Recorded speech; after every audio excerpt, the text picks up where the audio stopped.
আসল কথা বাড়িছে রে, ওহাবি ওহাবি। ঠিক কিনা কর? আমি তো আপনার মিছিল বার করতেন না করছি না একবারও। আপনি আসলটা বাদ দিয়া হুজুরে কইছে ফাগড়ি বান্ধন সুন্নত, কথা সত্য, কথা কলাম সত্য। হুজুরে যে কইছে ফাগড়ি বান্ধন সুন্নত, কথা সত্য। এখন আপনি করছেন কি, মাহফিলতে বাড়িয়া আন্দাজটা দিয়া ফিরসাব হুজুরে কইছে নাগাইশের বেড়া, হুজুরের ওয়াজ তো হুচ্ছতা, হুজুরে যেমনে বুঝাইয়া বুঝাইয়া কয়, হুজুরে কইছে ফাগড়ি বান্ধন সুন্নত, আর আজ্জার থেকে আর সারাসারি নাই, লগে তো ফাগড়ি নাই। ওখানে হেতে করছে কিনা লুঙ্গিটা খুললা টান দিয়া সিরা মাথার বেন জ্বালাইছে। আচ্ছা আপনারা কোন তারে কি বুদ্ধিমান কইব না বোকা কইব? বোকা। কেরে বোকা কইবেন কেরে?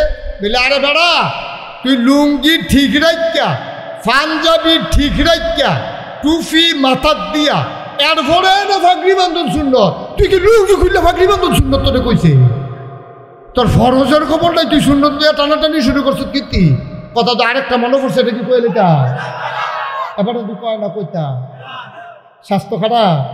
হ্যাঁ একটু ঘুরা পড়ছেন, আমার দিকে ঘুরা পড়ছেন, আচ্ছা একটা করে দাও, তুই নাহলে টুপি শুনে যাও না। আমি দেখি না তো আপনার সমস্যা, আমার জন্য সমস্যা, আপনার কি সমস্যা?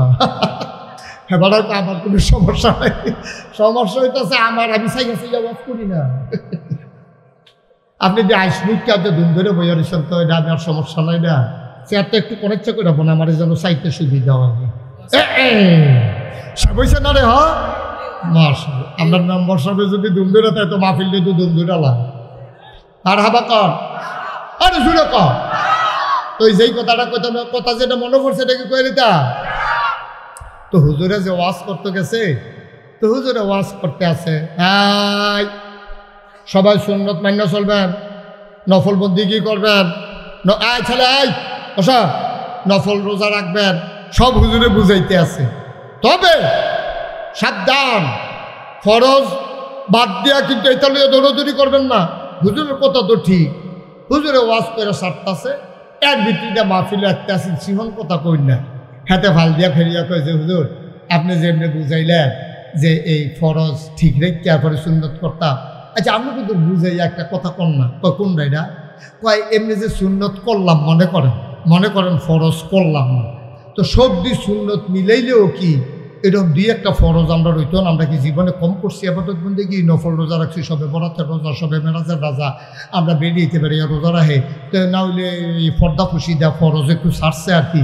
তা আমরা হুজুর এটা একটু কইয়া রাখলে আমরা এটা বুঝ করে করতাম পারাম, এরকম মনে করেন ভাত খেতাম পারছি না দেখিয়া 3-4টা রুটি খেলেও কি দুগুলা ভাতের কাম হইতো না? কয়টা সুন্নত করলেও কি একটা ফরজের কাম হইতো না? হুজুরে কয় সারা বছর ওয়াজ করি এরকম আগাইয়া তো কেউ এই কথা তো আর জিজ্ঞাসা না কেউ যে এই নফল সুন্নত মিলাইয়া ফরজ বানান যাইবনি, এই কথা তো আমার কেউ জিজ্ঞাসা না। হুজুরে ধুম ধরে রয়েছে, হুজুর কিছু কইলেন না, কাও তোমার কথা লইয়া তো ফেসো ফিরে গেছি গা, কিতা কয় আমি এটা তো ঠিক দিতাম পারতাছি না। কতকর পরে হুজুরে কয়, হুজুর এটা কিতা কয়লা এই নফল টফল মিলাইলে সুন্নত টুন্নত মিলাইলে আমি একটা ফরজ বানাইতাম পারাম, 2-4টা ফরজ জন্য লইয়া গিয়ে খেলিতাম পারি, এটা হুজুর কইয়া। হুজুরে কতক্ষণ পরে আইস দিয়া কয় আপনি জিজ্ঞাসেন কয়টা নফল কয়টা সুন্নত মিলে একটা ফরজ বানাইবেন? হুজুরে আইস দিয়া কয় যে এই কয়টা মিলাইলে একটা ফরজ হয়, যতটা সুপারি গাছ মিলাইলে একটা নারকেল গাছ হয়। সুবহানাল্লাহ না করো? আচ্ছা ও আপনি যদি 1 কোটি সুপারি গাছ একখানো করেন, একটা নারকেল গাছ হইব নি? আরে কথা করে আমার উষ্টার্য বুঝলাম না কিছু, হইব নি? 1 কোটি সুপারি গাছ মিলাইলে মানুষ কইব 1 কোটি সুপারি গাছ হয়েছে, কিন্তু এটা কেউ নারকেল গাছ কইত না, কইব কেউ ও মুসলমান কোটি সুপারি গাছ মিলাইলে একটা নারিকেল গাছ যেমন হয় না, সারা জীবনের নফল মিলাইলেও একটা ফরজ বানাইতে পারবা না, ঠিক কিনা? সারা জীবনের নফল মিলাইলেও একটা ফরজ বানান যাইত না। সুতরাং নিয়ম ঠিক রাখতে হবে। নিয়ম কি? ওই 2 সুতি কলের নাটের ভিতর 2 সুতি নাট লাগাইতে হইব। মোটা একদম ফাইয়া আপনি যদি 5 সুতি নাট লইয়া যান, এটা তো ঢুকতে হয় না, লাগাইবেন কেমনি? জোতা একদম দেখা এই সুইটটা ফলার লাগিয়া বড় জোতা লই আইলে হইতো না, তো এটা দপর দপর আওয়াজ খাইব, আচার খাইয়া পড়বো, জোতা তার কামও লাগবে। এটারে কয় সঠিক নিয়ম। আল্লাহর হস্তে সঠিক নিয়ম মান্য চললেন, আবেগে দুনিয়া চললেন না। আবেগ দিয়া দুনিয়া চলে না। আবেগ দিয়া দুইটা রাত চলেন যায়, দুইটা রাত দিন কাটান যায়, আবেগ দিয়া ভালোবাসা দিয়া সময় কাটানো যায়, কিন্তু সময়টা দুনিয়াটা চলে একটা নিয়মের ভিতরে, ঠিক কিনা পাও? ইসলাম এমনি হাওয়ার উপরে চলে না, এটা নিয়ম কানুন আছে। যদি এমনি মন মতো ইসলাম বানাইলেও যেত তাহলে কোরআন শরীফের দরকার আসিল না, তো নবীর হাদিসের দরকার আসিল না, তো এইটি দরকার লাগছে কে রে? আমরা নিয়ম মানানোর লেগিয়া, এটারে কয় সঠিক নিয়ম। এই যে আমাদের দেশে রবিউল আওয়াল আসে, খুব মন দিয়া শুনলেন, এক সাইডটা শুনলেন না, বিবেকটা খাটাইয়া শুনেন। এই যে রবিউল আওয়াল আসে, সব অনেক জায়গায় রবিউল আওয়াল মাস আসলে 12ই রবিউল আওয়ালে মিছিল বার করে। আমি বলি ভালো খবর, আপনি আনন্দের সাথে মিছিল বার করছেন। এবার আপনি এটারে একটা বিজি গাই, হ্যাঁ আমি কিন্তু এটারে ভালো খবর কইলাম, সাইন আবার নি গিয়া ছয়স্টলে বইয়া পরে ভাও কথা কন। আপনি মিছিল বার করছেন, ভালো হয়েছে, আমি খুশি হয়েছি। আচ্ছা এবার আপনারা কোনছেন, এই যে মিছিল বার করলেন নবীর আগমনে খুশি হইয়া, নামাজ ছাইরা না দৌড়া? না না, মিছিলটা করতে হইব কি নামাজ ছাইরা না দৌড়া? আপনি নামাজ নাই মনে করেন, আপনি মনে করছেন নবীর আগমনে খুশি হইয়া আমি একটা মিছিল কইরাই, কিন্তু আপনি নামাজ পড়ছেন না। আসর নামাজও নাই, কথা বলতেছেন না, আপনি জোহর নামাজও পড়ছেন না, আসরের নামাজও পড়ছেন না, দুপুরে মিছিল বার করছেন, মাগরিবের টাইমে মিছিল শেষ হয়েছে। এবার আপনার বিবেকে কি কয়, ওকে খোলা মনে কইবেন নামাজ পড়ুন না, এই যে 5 ওয়াক্ত, এটা কি নফল না ফরজ?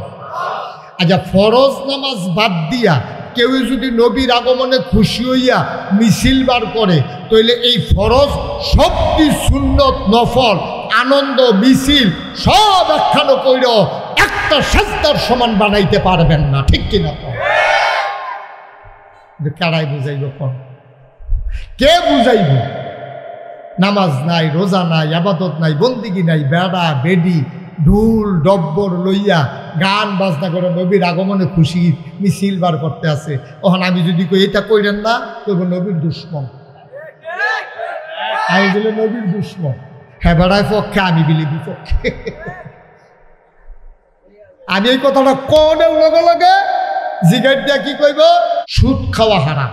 আপনি ব্যবসার টেহা দিয়া কেউ এটা সুদে টেহা লাগাই যান না, ব্যবসা করে যে ডাইয়ে এইটা আপনি লাভ মনে করেন।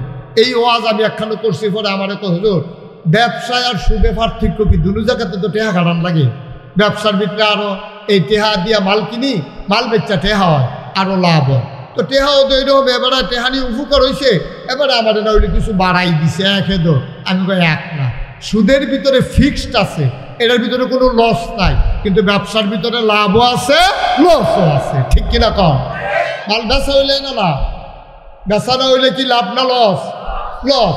এখন আপনি মালটা কিনতে সারছেন, মালের দাম গেছে গা কন্যা, এখন তো আপনি কম দামে বেতন লাগতেছে, 50 টাকা কেজি কিনছেন, 40 টাকা কেজি বেতন লাগতেছে, কিন্তু সুদের টেহা কইলাম এইরকম হয় না। সুদের টেহা ফিক্সড, 100 টাকা নিবা, মাসের পরে 120 টাকা দিবা, এটার ভিতরে কম বেশি হইতো না। এর লেগিয়া সুদ হারাম, আর এই জন্য যেহেতু ব্যবসার ভিতরে লাভও আছে লসও আছে, এর লেগিয়া ব্যবসা হারাম। একবার ঘর তুলতে আছে দক্ষিণ বিডাত, কথা বলা কোন বিডাত? দক্ষিণ বিডাত ঘর তুলতে আছে। তো মেস্তুরিয়ে জিগাইছে যে ভাই আপনি যে দক্ষিণ বিডাত ঘর তুলতে আছেন, ইয়া এই জানালো না আপনি দহিন দিয়া? তো বেড়াকে তোরে কেটাকে মিস্তুরি বানাইছে, দহিন দিয়া জানালা রাখলে না রাখলে এই ঘরে ঘুমান যাইব, 2টা জানালা কাট। খেয়াল করেন কইলাম, গৃহস্থের মেস্তুরিয়ে জিগাইছে জানালা রাখতাম নি? কহ 2টা জানালা রাখবি, না হইলে এই ঘরে মানুষ থাকতে পারতো না গরমে। এবারায় 2টা জানালা রাখছে। এই বাইকে আরেক বেড়ায় দহিন বিটাত ঘর তুলতে আছে, হ্যাঁ বেড়ারে মেস্তুরি জিগাইছে ভাই এই ঘর যে তুলাম দহিন দিয়ে জানালা রাখামনি? আরে তোরে আল্লাহ আহল ফতার দিছে না রে, আমরা বাড়ির দহিন দিয়ে না মসি, তো তুই যদি দহিন দিয়ে জানালা না রাখস, বেড়া যদি জাফা বন্ধ থাকে, তো আমি আজান শুনলাম কেমনে, মসজিদে যাইম কেমনে? দেখেন সিহন কথা কইলাম কইয়া লাইছি। দুনু বেড়ায় এবার ঘর তুলতে আছে, এক বেড়ায় জানালা রাখছে বাতাস আউনের লেগিয়া, আরেক বেড়ায় জানালা রাখছে কি লেগিয়া? এবার আপনারা বিবেক খাটাইয়া কইবেন এই যে জেবেড়ায় আজানের আওয়াজ আউনের লেগে জানালা রাখছে, এটা দিয়ে বাতাস আইতো না? মকল করে বাতাস আইতো না? আই। আবার জেবেড়ায় বাতাস আউনের লেগে জানালা রাখছে, এটা দিয়ে আওয়াজ আইতো না আজানের? আই। কিন্তু প্রথম বেড়ায় বাতাসের নিয়তে জানালা রাখার কারণে এবেড়ায় সোয়াব পাইতো না, বাতাসও পাইব, আজানের আওয়াজও পাইব। দ্বিতীয় বেড়ায় নিয়তের কারণে সহি নিয়ত যে আজানের আওয়াজের লেগে আমি জানালা রাখছি, বাতাসও আইব, আজানের আওয়াজও আইব, সোয়াবও আইব। সুবহানাল্লাহ বুঝলেন না? একেবারে সহজ ওয়াজ, একবারে সহজ ওয়াজ, খালি নিয়তটা, নিয়তের ভিতরে বরকত। আপনি নিয়তটা করেন, আল্লাহ ডাইলা দিব লইয়া কুলাইতেন থাকতেন। একবার টিউবওয়েল নষ্ট হয়েছে, টিউবওয়েলের বাকেট গেছে গা, এই এখন জাতা দিলে ফট করে উঠে ফেলে লাভ দিয়ে উঠে। এখন মেইকার আনছে, মেইকার আনলে বাকেটও শেষ, লেদারও শেষ। তো কিতা করো, একটা বাকেট আনেন আর একটা লেদার আনবেন। এবারে যাওয়ানোর আগে কয় দাঁড়ান, আগে নাট বল্টুটি খুললা লই। নাট খুলতে গেছে পরে দেখে যে মরিচায় ধইরা নাটের মাথাটা কিন্তু রয়েছে চোখ কইয়া ঘুরান দিছে, পরে লগে লগে নাট গেছে গা বাইক। হ্যাঁ বেড়া কইছে একটা কাম করেন, বাকেটার লেদার আনানোর সময় 4টা নাটও আনবেন। তো কইছে ঠিক আছে, 4টা নাটও লইয়া বাকেটার লেদার লইয়া আমি গেছে কুডি বাজারও ইয়া, সেরকম বাকেট দে, তো দিছে, লেদার দে দিছে, কয় নাট দে 4টা, কয় সুতি। নাটের কথা জিজ্ঞাসা, কয় সুতি, কয়টা তো জিজ্ঞাসি না, কত নাট, এটা নাচি গেলে আমি নাট দেন কেমনে, কারে দে, দাম কিরকম, কোনটা কিরকম, সব এক দামে, কিন্তু সুতি পার্থক্য আছে, কোনটা কোনটা লাগবো এটা পার্থক্য আছে। দাম কি একে, কয় কত মোটাটাই দে, বাড়া জোতার মতো সুইটটা বড়টা যখন একদম দে, বড়টাই দে, আল্লাহ যা করে। এখন নাট কইছে মোটাটা দে, এখন মোড়া নাট লইয়াতে বাইতেছে, মিস্ত্রিকে ডিকিতা নাট নমুনা দেখছো নি? এবার আর কেমনে মরছে তো এটা ক্ষয় ক্ষয় তো পড়ে, এটা তো লাগানো যাইতো না। এটা কিতা করছেন আপনি, এটা এত মোটা নাট লই আইছেন, এটা দিয়ে ডিপ মেশিনের নাট লই আইছেন টিউবওয়েলের ভিতরে, তো কিতা করো না হয় ওই আগের নাটটি 2টা লইয়া যান, গিয়ে হেডি দেখাইয়া লইয়া। দুনিয়া চাইলে তো কতভাবে চাউন যায়। আর আপনি যদি কোন আমি পরকাল চাই, আল্লাহ দিব পরকাল। আর আপনি যদি দুনিয়া চান, দুনিয়া দিব। আর না দিলে কাফের বেদিনরা সবচেয়ে পৃথিবীতে বড় বড় বিল্ডিং যেটি মুসলমানের নেই, এটা তো সব কাফের না। সব বড় দামি গাড়ি সব কাফের না, সব টাকা কাফের না। বা পৃথিবীর যে বড় বড় সারা সারা ধনী, মুকেশ আম্বানি, বিল গেটস, তারপরে এই যে আদানি গ্রুপ, তারপরে বিভিন্ন দেশে যে বড় বড় এই টাকাওয়ালা আছে, মুসলমান কয়জন? সব মিলাইয়া মুসলমান কয়জন? অধিকাংশ তো কাফের বেদি। তো তারা দুনিয়া চাইছে, আল্লাহ দুনিয়া তারা দিয়ে দিছে। ফেরাউন যখন খোদাই দাবি করেছে, ফেরাউন বলল আনা রাব্বুকুমুল আ'লা, আমি হইলাম সবচেয়ে বড় খোদা। এখন মানুষরে কইছে তোমরা যা চাওয়া লাগে আমার কাছে চাইবা। ফেরাউনের কাছে একতারা গিয়া কয় বৃষ্টি দেন, আপনি তো বড় খোদা, আমরা আপনারে খোদা মানি, বৃষ্টি দেন। ফেরাউন কইতো একটা দিন সময় দাও। এই দিনে সময় লইয়া রাতের বেলা ফেরাউন আল্লাহর লগে কথা কইতো, আল্লাহ আমি তো দুনিয়া কিনছি, আখেরাত বেচালাইছি, আমি জান্নাত চাই না, কারণ আমি নিজেই খোদাই দাবি করে ফেলেছি। আমি জানি আমার জন্য জান্নাত নসিব হবে না। ও মাওলা রব্বে করিম, আমি তো জানি আমি কি এর খোদা, আমি দাবি না করছি, আসল আল্লাহ তো তুমি। তো আমি যেহেতু দাবি কইরে এলাইছি, আর পরকাল যেহেতু বেচে এলাইছি, তুমি আমারে দুনিয়া দাও।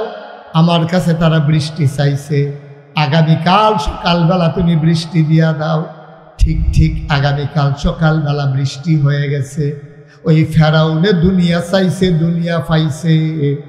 আর আমার নবীজি দুনিয়াকে লাথি মাইরা আখেরাত বাইসা নিছে।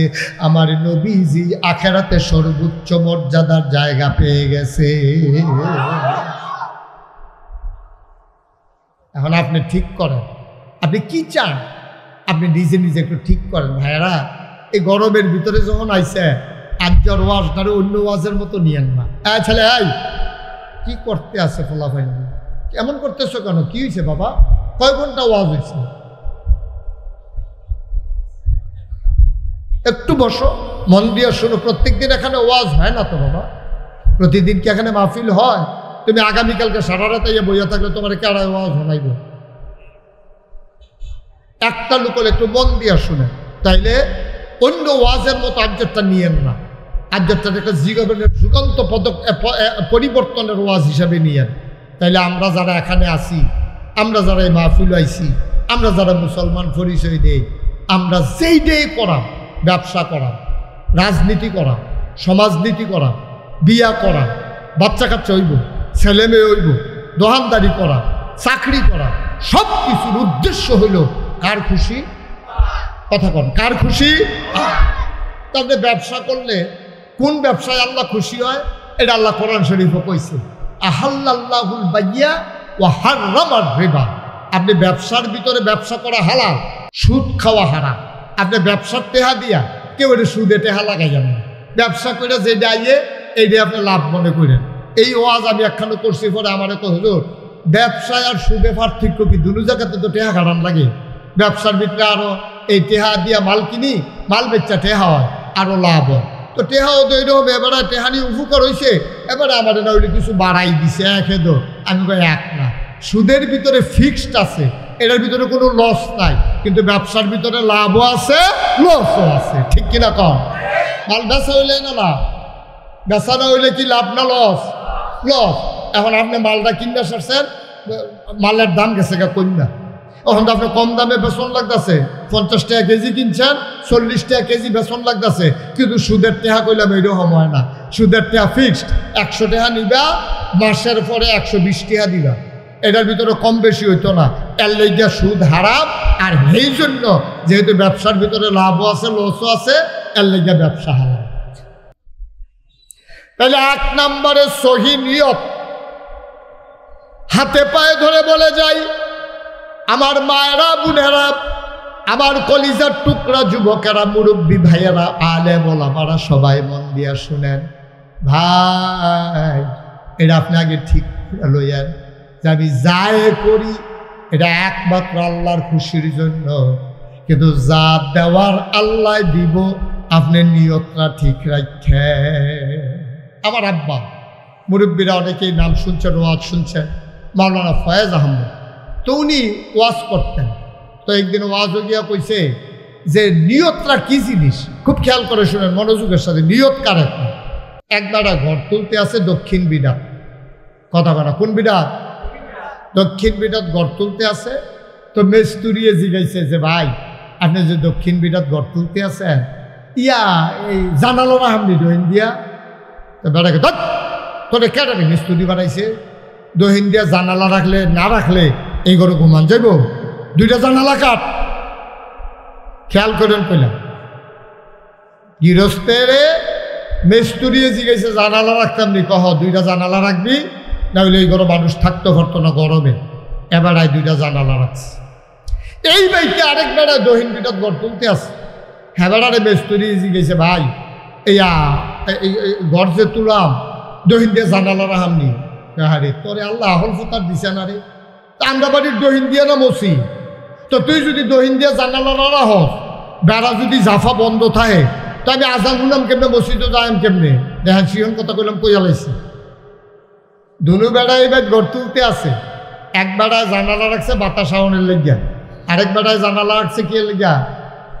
এবার আপনারা বিবেক খাটাইয়া কইবেন, এই যে বেড়ায় আজানের আওয়াজ আউনের লেগিয়া জানালা রাখছে, এটা দিয়ে বাতাস আইতো না? মকল করে বাতাস আইতো না? আই।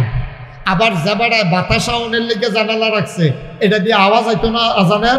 আই। কিন্তু প্রথম বেড়ায় বাতাসের নিয়তে জানালা রাখার কারণে এবেড়ায় সোয়াব পাইতো না, বাতাসও পাইব, আজানের আওয়াজও পাইব।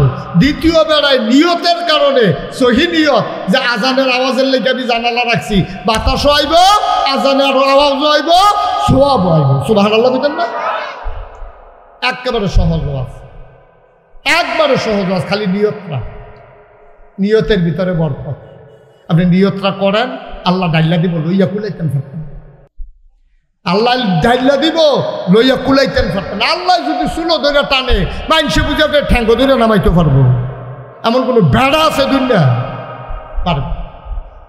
এই জন্য অনুরোধ করে বলি, নিয়তটা ঠিক করেন ভাই। বিপদে পড়লে নামাজ ধরবেন, বিপদ গেলে নামাজ ছাইড়া দিবেন। বিপদে পড়লে হুজুরে ফোন দেখো, হুজুর দোয়া করেন, গান্ডা বাড়ি সারলে বুল্লা লাইবেন না। এটা কোনো ইমানদার পরহেজগার মানুষের লক্ষণ না। আপনি সবসময় দোয়া চাইবেন, আপনি আব্বার কাছে দোয়া চাইবেন, ইমাম সাহেবের কাছে দোয়া চাইবেন, হুজুরের কাছে দোয়া চাইবেন, আল্লাহ ঢাইলা দেবে। আল্লাহ ঢাইলা দেবে, লইয়া কুলাইতে পারবেন। লইয়া কুলাইতে পারবেন না, দেখবেন যে আল্লাহ ভরপুর করে দেবে আপনারে, যদি আল্লাহর পছন্দের মকবুল বান্দা আপনি হয়ে যাবেন। তাইলে এই কয়টা এই আবাদত কবুল হওয়ার জন্য শর্ত না কয়টা? হ্যাঁ, সচেতন কয়টা না শর্ত? 1 নম্বরে সহি, 2 নম্বরে সঠিক নিয়ম। নিয়ম ঠিক কেমন লাগবে? আপনি নামাজের ভিতরে রুকু আছে, সেজদাও আছে। আপনি যদি কোন আমি আগে সেজদা দিয়ালাম পরে রুকু দেন, ওইব? এটা নিয়ম না, নিয়ম মতো হইছে না। আমি আরো সহজ করে কেমনে কই, একবার টিউবওয়েল নষ্ট হয়েছে, টিউবওয়েলের বাকেট গেছে গা, এই এখন জাতা দিলে ফট করে উঠে ফেলে লাভ দিয়ে উঠে। এখন মেইকার আনছে, মেইকার আনতে বাকেটও শেষ, লেদারও শেষ। তো কিতা করো, একটা বাকেট আনেন আর একটা লেদার আনবেন। তারপরে যাওয়ানোর আগে কয় দাঁড়ান, আগে নাট বল্টুটি খুললা লই। নাট খুলতে গেছে পরে দেখে যে মরিচায় ধইরা নাটের মাথাটা কিন্তু রয়েছে চোখ কইয়া ঘুরান দিছে, পরে লগে লগে নাট গেছে গা বাইক। হ্যাঁ বেড়ায় কইছে, একটা কাম করেন, বাকেট আর লেদার আনানোর সময় 4টা নাটও আনবেন। তো কইছে ঠিক আছে, 4টা নাটও লইয়া বাকেট আর লেদার লইয়া আমি গেছে কুডি বাজারও ইয়া, সেটা তো বাকেট দে, তো দিছে, লেদার দে দিছে, কয় নাট দে 4টা, কয় সুতি। নাটের কথা জিজ্ঞাসা, কয় সুতি, কয়টা তো জিজ্ঞাসি না, কত নাট, এটা না জিগেলে আমি নাট দেন কেমনে? কারে দে, দাম কিরকম, কোনটা কিরকম? তো সব এক দামে, কিন্তু সুতি পার্থক্য আছে, কোনটা লাগবো এটা পার্থক্য আছে। দাম কি একে, কয় কত মোটাটাই দে। বাড়া জোতার মতো সুইটটা বড়টা যখন এক দাম দে, বড়টাই দে, আল্লাহ যা করে করে। এখন নাট কইছে মোটাটা দে, এখন মোড়া নাট লইয়াতে বাইতেছে, মিস্ত্রি গাড়ি কিতা কয় নাট। নমুনা দেখছো নি? এবার আর কেমনে মরছে তো এটা ক্ষয় ক্ষয় তো পড়ে, এটা তো লাগানো যাইতো লইরা। এটা কিতা করছেন আপনি? এটা এত মোটা নাট লই আইছেন, এটা কি ডিপ মেশিনের নাট লই আইছেন টিউবওয়েলের ভিতরে? তো কিতা করানো হয়, ওই আগের নাটটি 2টা লইয়া যান, গিয়ে হেডি দেখাইয়া লইয়া। এটা কয় সঠিক নিয়ম, সঠিক যেহানো যেই দেখাই না। অ মুসলমান, টুপি যদি 5 টাকা দাম হয়, এই টুপি থাকবে মাথায়। জোতা যদি 50,000 টাকা দাম হয়, জোতা থাকবে পায়ে। আপনি যদি মনে করেন জোতার দাম বেশি, মাথার দিয়ালাই, টুপি 5 টাকা পাও দিয়ালাই, আপনারে সবাই মিলে বোকা বলবে। সুতরাং টুপির জায়গায় টুপি রাখা, মাথার পায়ের জুতার জায়গায় জুতা রাখা, এটা হইল নিয়ম। সুতরাং আবাদত করতে হইলে নিয়ম মাইনা করা লাগবে। অনিয়মে করতে গেলে বিশৃঙ্খলা হওয়ার ভয় আছে, ঠিক কিনা? আপনি রাস্তা যদি 50 তলেতে ফাঁকা করে তুলেন, অকরে 50 তলেতে সুরকি বালু সুরকি বালু সুরকি বালু মিয়াইতে এরপরে গিয়া রাস্তা করছেন ফিস করা, এটার ভিতরে রেলগাড়ি চলবো নি? আহারে কথা না, রেলগাড়ি চলবো? রেলগাড়ি চলবে না যতক্ষণ রেলগাড়ির শিখ না দিবেন। আবার যদি মনে করেন কসবা রেল লাইনের উপরে বাসটা তুলিয়া দেন, না, রেল লাইনের উপরে বাস চলবে না, পিস করা রাস্তায় রেলগাড়ি চলবে না। ভাই মন দিয়ে শুনো, এইভাবে তোমার আদর করে বুঝাইয়া কেউ কইতো না। রেল লাইনের লাগিয়া রেলগাড়ি, বাস রাস্তায় বাস গাড়ি। সুতরাং তুমি যে আবাদত বন্দিগি করবা, তোমার মন মতো আবাদত হবে না। আবাদত করতে হবে আমার আল্লাহর বিধান আর নবীর তরিকা অনুযায়ী, ঠিক কিনা?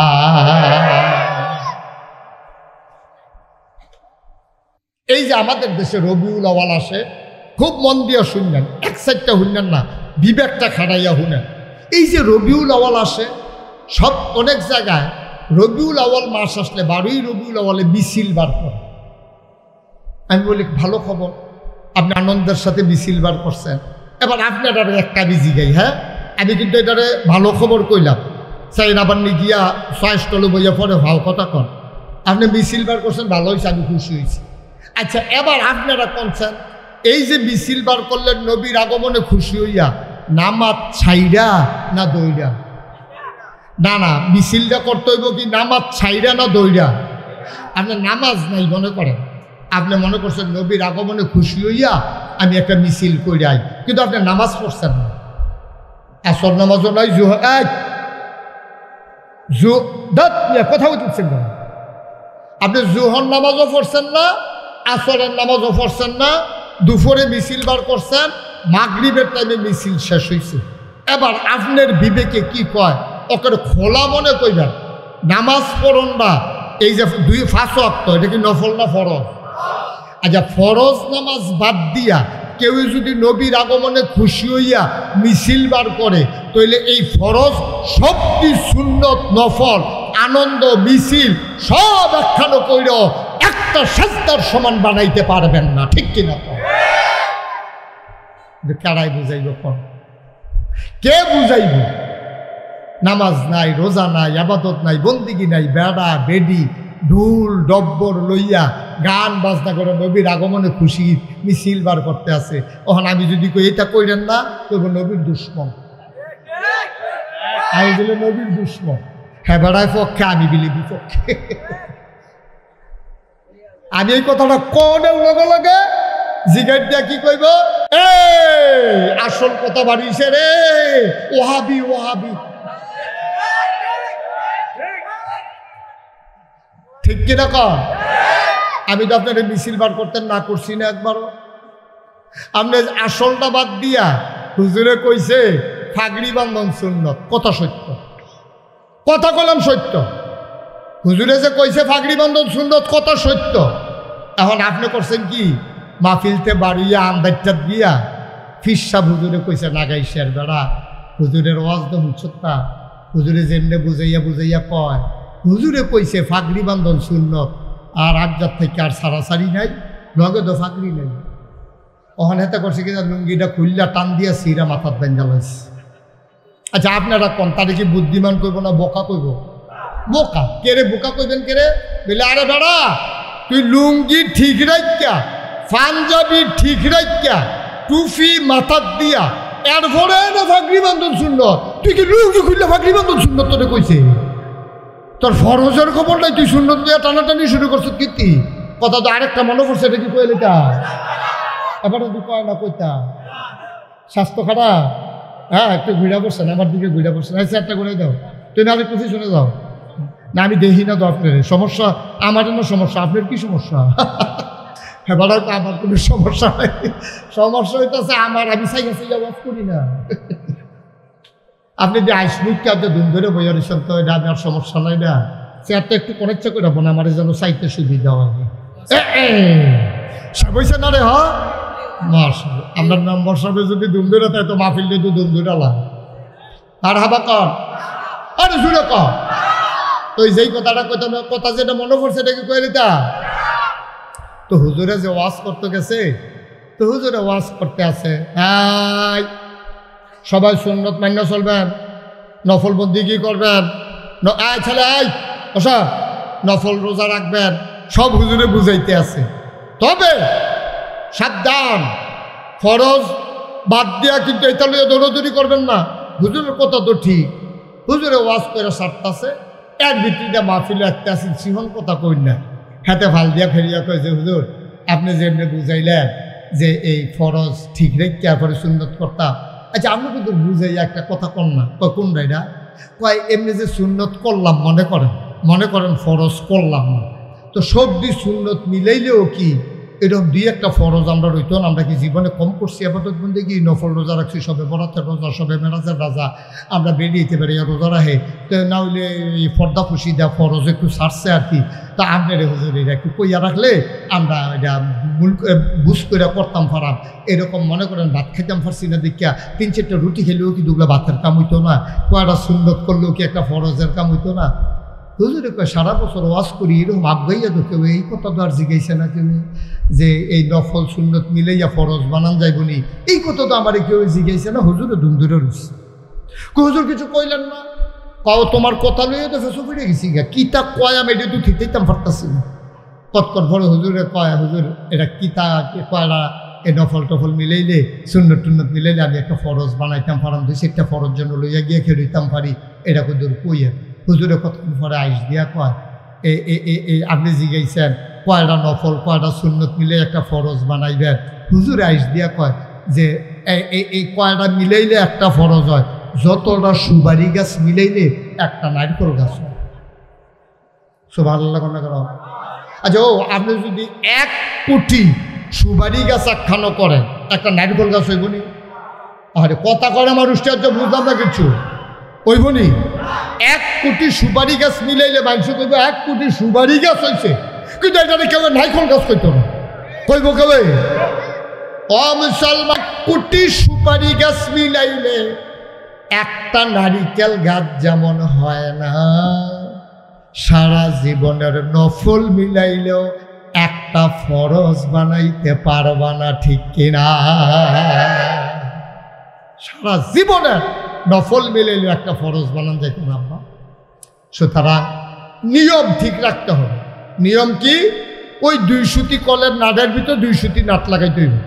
মোটা একদম ফাইয়া আপনি যদি 5 সুতি নাট লইয়া যান, এটা তো ঢুকতে হয় না, লাগাইবেন কেমনি? জোতা একদম দেখা এই সুইটটা ফলার লাগিয়া বড় জোতা লই আইলে হইতো না, তো এটা দপর দপর আওয়াজ খাইব, আচার খাইয়া পড়বো, জোতা তার কামল লাগবে। এটারে কয় সঠিক নিয়ম। আল্লাহর হস্তে সঠিক নিয়ম মান্যা চললেন, আবেগে দুনিয়া চললেন না। আবেগ দিয়া দুনিয়া চলে না, আবেগ দিয়া 2টা রাত চলেন যায়, 2টা রাত দিন কাটান যায়, আবেগ দিয়া ভালোবাসা দিয়া সময় কাটানো যায়, কিন্তু সময়টা দুনিয়াটা চলে একটা নিয়মের ভিতরে, ঠিক কিনা? পায় ইসলাম এমনি হাওয়ার উপরে চলে না, এটা নিয়ম কানুন আছে। যদি এমনি মন মতো ইসলাম বানাইলেও যেত, তাহলে কোরআন শরীফের দরকার আসিল না তো, নবীর হাদিসের দরকার আসিল না তো। এটি দরকার লাগছে কে রে? আমরা নিয়ম মানানোর লেগা, এটারে কয় সঠিক নিয়ম। তাহলে 1 নম্বরে না কি সহি, 2 নম্বরে সঠিক, 3 নম্বর হইল হালাল খাওয়া। হালাল খাওয়া, হালাল খানা যদি না খান তাহলে আপনার ইবাদত কবুল হবে না, হালাল খাইতেই হবে আপনাকে। এখন হালাল খানা কারে করে সবাই বুঝেন। আপনি মেল করে আগের রাইতে টেহা পাইছেন, সেই টেহা দিয়া বাজার করছেন হারাম। আপনি কষ কাটতে কাটতে আরেকবারের ক্ষেতের লাইলো গেছেন গা, সেই ক্ষেতের আপনি ফসল হয়েছে নিজের ক্ষেত্রে 5 কানি, কিন্তু 1 বিঘত জায়গা আরেকবারের দখল দেওয়ার কারণে ওই 5 কানি ক্ষেতের ফসল 1 বিঘতের কারণে আপনার লেগে হারাম। 1 মণ দুধের লেগিয়া একটা ফোনা পেশাবের ফোনা পড়লে যেরকম এরকম। আপনি অফিসে ফাইল আটকাইয়া ঘুষ খাইছেন, আপনার টাকাটা হারাম। আপনি মসজিদের কথা বইলা টাকা নিছেন, নিয়া পকেটে ঢুকাই ফেলছেন, আপনার জন্য এই টাকাটা হারাম। আপনি এতিমখানার টাকা বইলা টাকা নিছেন, এই টাকাটা আপনি বাজার করে খাইছেন, আপনার জন্য হারাম। ভাই এ হালালের জন্য সাহাবারা পাগল হয়ে গেছে গা। শুধু একটা ঘটনা বলে শেষ করে দেব। কষ্ট হইতেছে আপনাদের? প্রচণ্ড গরম না? আমিও বুঝতে আছি, এই কয়েক মিনিটের ভিতরে শেষ হয়ে যাবো গা। ইসলামের প্রথম খলিফা নাম হইল আবু বকর সিদ্দিক। কি নাম? সবাই কথা কন, কি নাম? আবু বকর সিদ্দিক। এবার আর একটা কর্মচারী আছে কিনা গোলাম। তো কেনা গোলামটা দেখছে আবু বকরের মনটা নরম, আজ ইসলাম গ্রহণ করে মনটা আরো নরম হয়ে গেছে, মানুষের লেগে মন কান্দে। এই গোলামে তখন মানুষ বেচা কিনা হইতো। তো এই গোলামে আইসে না মাগরিবের পরে আবু বকর সিদ্দিকরে কয়, ভাই আপনার একটা কথা কইতাম, অনেকদিন ধরে থামাইতে আছি, ঠিক করতে আছি, কইতাম সাহস পাই না, আপনি অবৈ দিলে কথাটা কইতাম। কও না কি কথা? কথা তো বেশি কিচ্ছু না ভাই, আপনি একটা কাম করেন, আমি তো আপনার এখন কেনা গোলাম, যতদিন বাচ্চা থাকি আপনার কথা আমি থাকতে বাধ্য। তো আপনি একটা কাম করেন, আমারে আপনি যদি ওভার টাইম করার সময় দেন, রাত্রে তো আপনার ঘরে কোনো কাম থাকে না, আমার আরামের টাইম, এই টাইমে আমি আরাম না কইরা অথবা বিকালবেলা অথবা সকালবেলা যখন আমি অবসর থাকি, এই টাইমে যদি আমি মানুষের ঘরে কামাই কইরা কিছু টেহা পয়সা জমাই আপনারে দিতাম পারি, আপনি আমারে মুক্ত কইরা দিবেন, আমিও যেন সমাজে মুক্ত মানুষের মতো চললে ফিরা খাইতাম পারি, আপনি রাজি নেই। এই কথা কইছে পরে আবু বকর সিদ্দিকের তো মন নরম, কইছে যাও একটা দাম ঠিক করো, মনে করেন 5,000। কত হয়েছে? 5,000 টাকা দিতে পারলে তে আর বছরটা কামলা থাহন লাগতো না, তে বছরের বাইরে যে জাগিতে পারবো, সারা জীবন থাহন লাগতো না, তে মুক্ত হয়ে যাবো। তো প্রত্যেক দিন আন্না তে কেউ এর ডাং ভাঙাই দেয়, কেউ এর গম হুগাই দেয়, কেউ এর খেজুর বাগান থেকে খেজুর মাথাত করে বাইক নিয়ে দেয়, কেউ এর খেজুর বাগান বড়া দিয়া নেয়, যায় টেহা পয়সা ভাত এটা না তারিখে তারিখে আবু বকরের কাছে জমাইতে আছে। 5,000 টাকা কবে হইব? জমাইতে জমাইতে একদিন আন্না সে আবু বকর সিদ্দিকের হাতে 2 লাখ খাজুর দিছে। সব খেয়াল করে শুনে আনছি কথা কি দিছে? খেজুর। খেজুরের দেখো আবু বকর সিদ্দিক এই খেজুরটি আপনি একটা দাম কইরা খাইয়ালাম, আর টেহারা আমার খাতার জমা দিয়ে রাখেন। তা আবু বকর সিদ্দিক খুব ভালো কথা, কত মনে করেন দাম হয়েছে 5 টাকা। তা আবু বকর সিদ্দিক দাম দিয়া কিনা সেটা খেজুর খাওয়া শুরু করছে। একটা খেজুর খাইছে, আরেকটা খেজুর হাতে লইয়া অর্ধেকটা চাবাইয়া মুহ দিছে, আর অর্ধেকটা ওখানে আঙ্গুলের ফাঁক। এমন সময় আটকা মনে পড়ছে, আরে আমি যে খেজুরটা খাইতে আসি তারে দি জিগাইলাম না, তে কি কাম করে খেজুর আনছে এটা জিগান আসিল না, এটা কি হালাল না হারাম? আমিও দাম সাব্যস্ত করে খাওয়ান শুরু করলাম, এটা কিতা করলাম? আবু বকর সিদ্দিক খেজুর খানা থামাইয়া কয়, খেজুর আনছো করতে? কয় আপনি জিগাই লইছে, মনে করছিলাম কইতাম না। জাহেলিয়াতের জমানায় ইসলাম আসার আগে আমি মানুষের 8 গণতাম। এখন আসেনি 8 গণা, রাশি গণনা, গণক গণক। ওই যে 8 গণে কয়টা ফাড়া, কয়টা সিরা, কয়টা সিলাই লাগবো, এই 8 গণ্য গণ্য কইয়া দেয়। এই আসেনি র টিয়া ফাঁকি দিয়ে সিডি উড়ায় 8 গণে। তো আমি যে এইরকম করতাম, আজ যখন রাস্তা দিয়ে আটতে আসি বেরিয়ে ডাক দিছে, ভাই কবে দিন আপনারা দেখি না, তখন তো আর 8 গণাগণি নাই, তা আমরা বাইতে তো বেড়াইত নাই, আপনি কিন্তু ঘরাইয়েন, আমরা বিপদ আপদ আসেনি, সুইটটা সেটটা আপদ বিপদ কিন্তু চাইয়া দিবেন। এই কথা কইছে পরে আমি গেছি, গিয়া সেটা তার ভাড়া সিরা হাতের রেখা রুখা চাইয়া আইতাম লইছি। পরে কয় ক্যাশ টেহা তো নাই, আপনার ঘরে কটা না খেজুর আছে, এটি আপনারা দিয়া দিলাম। হেই খেজুর না আপনারা খাওয়াইছে।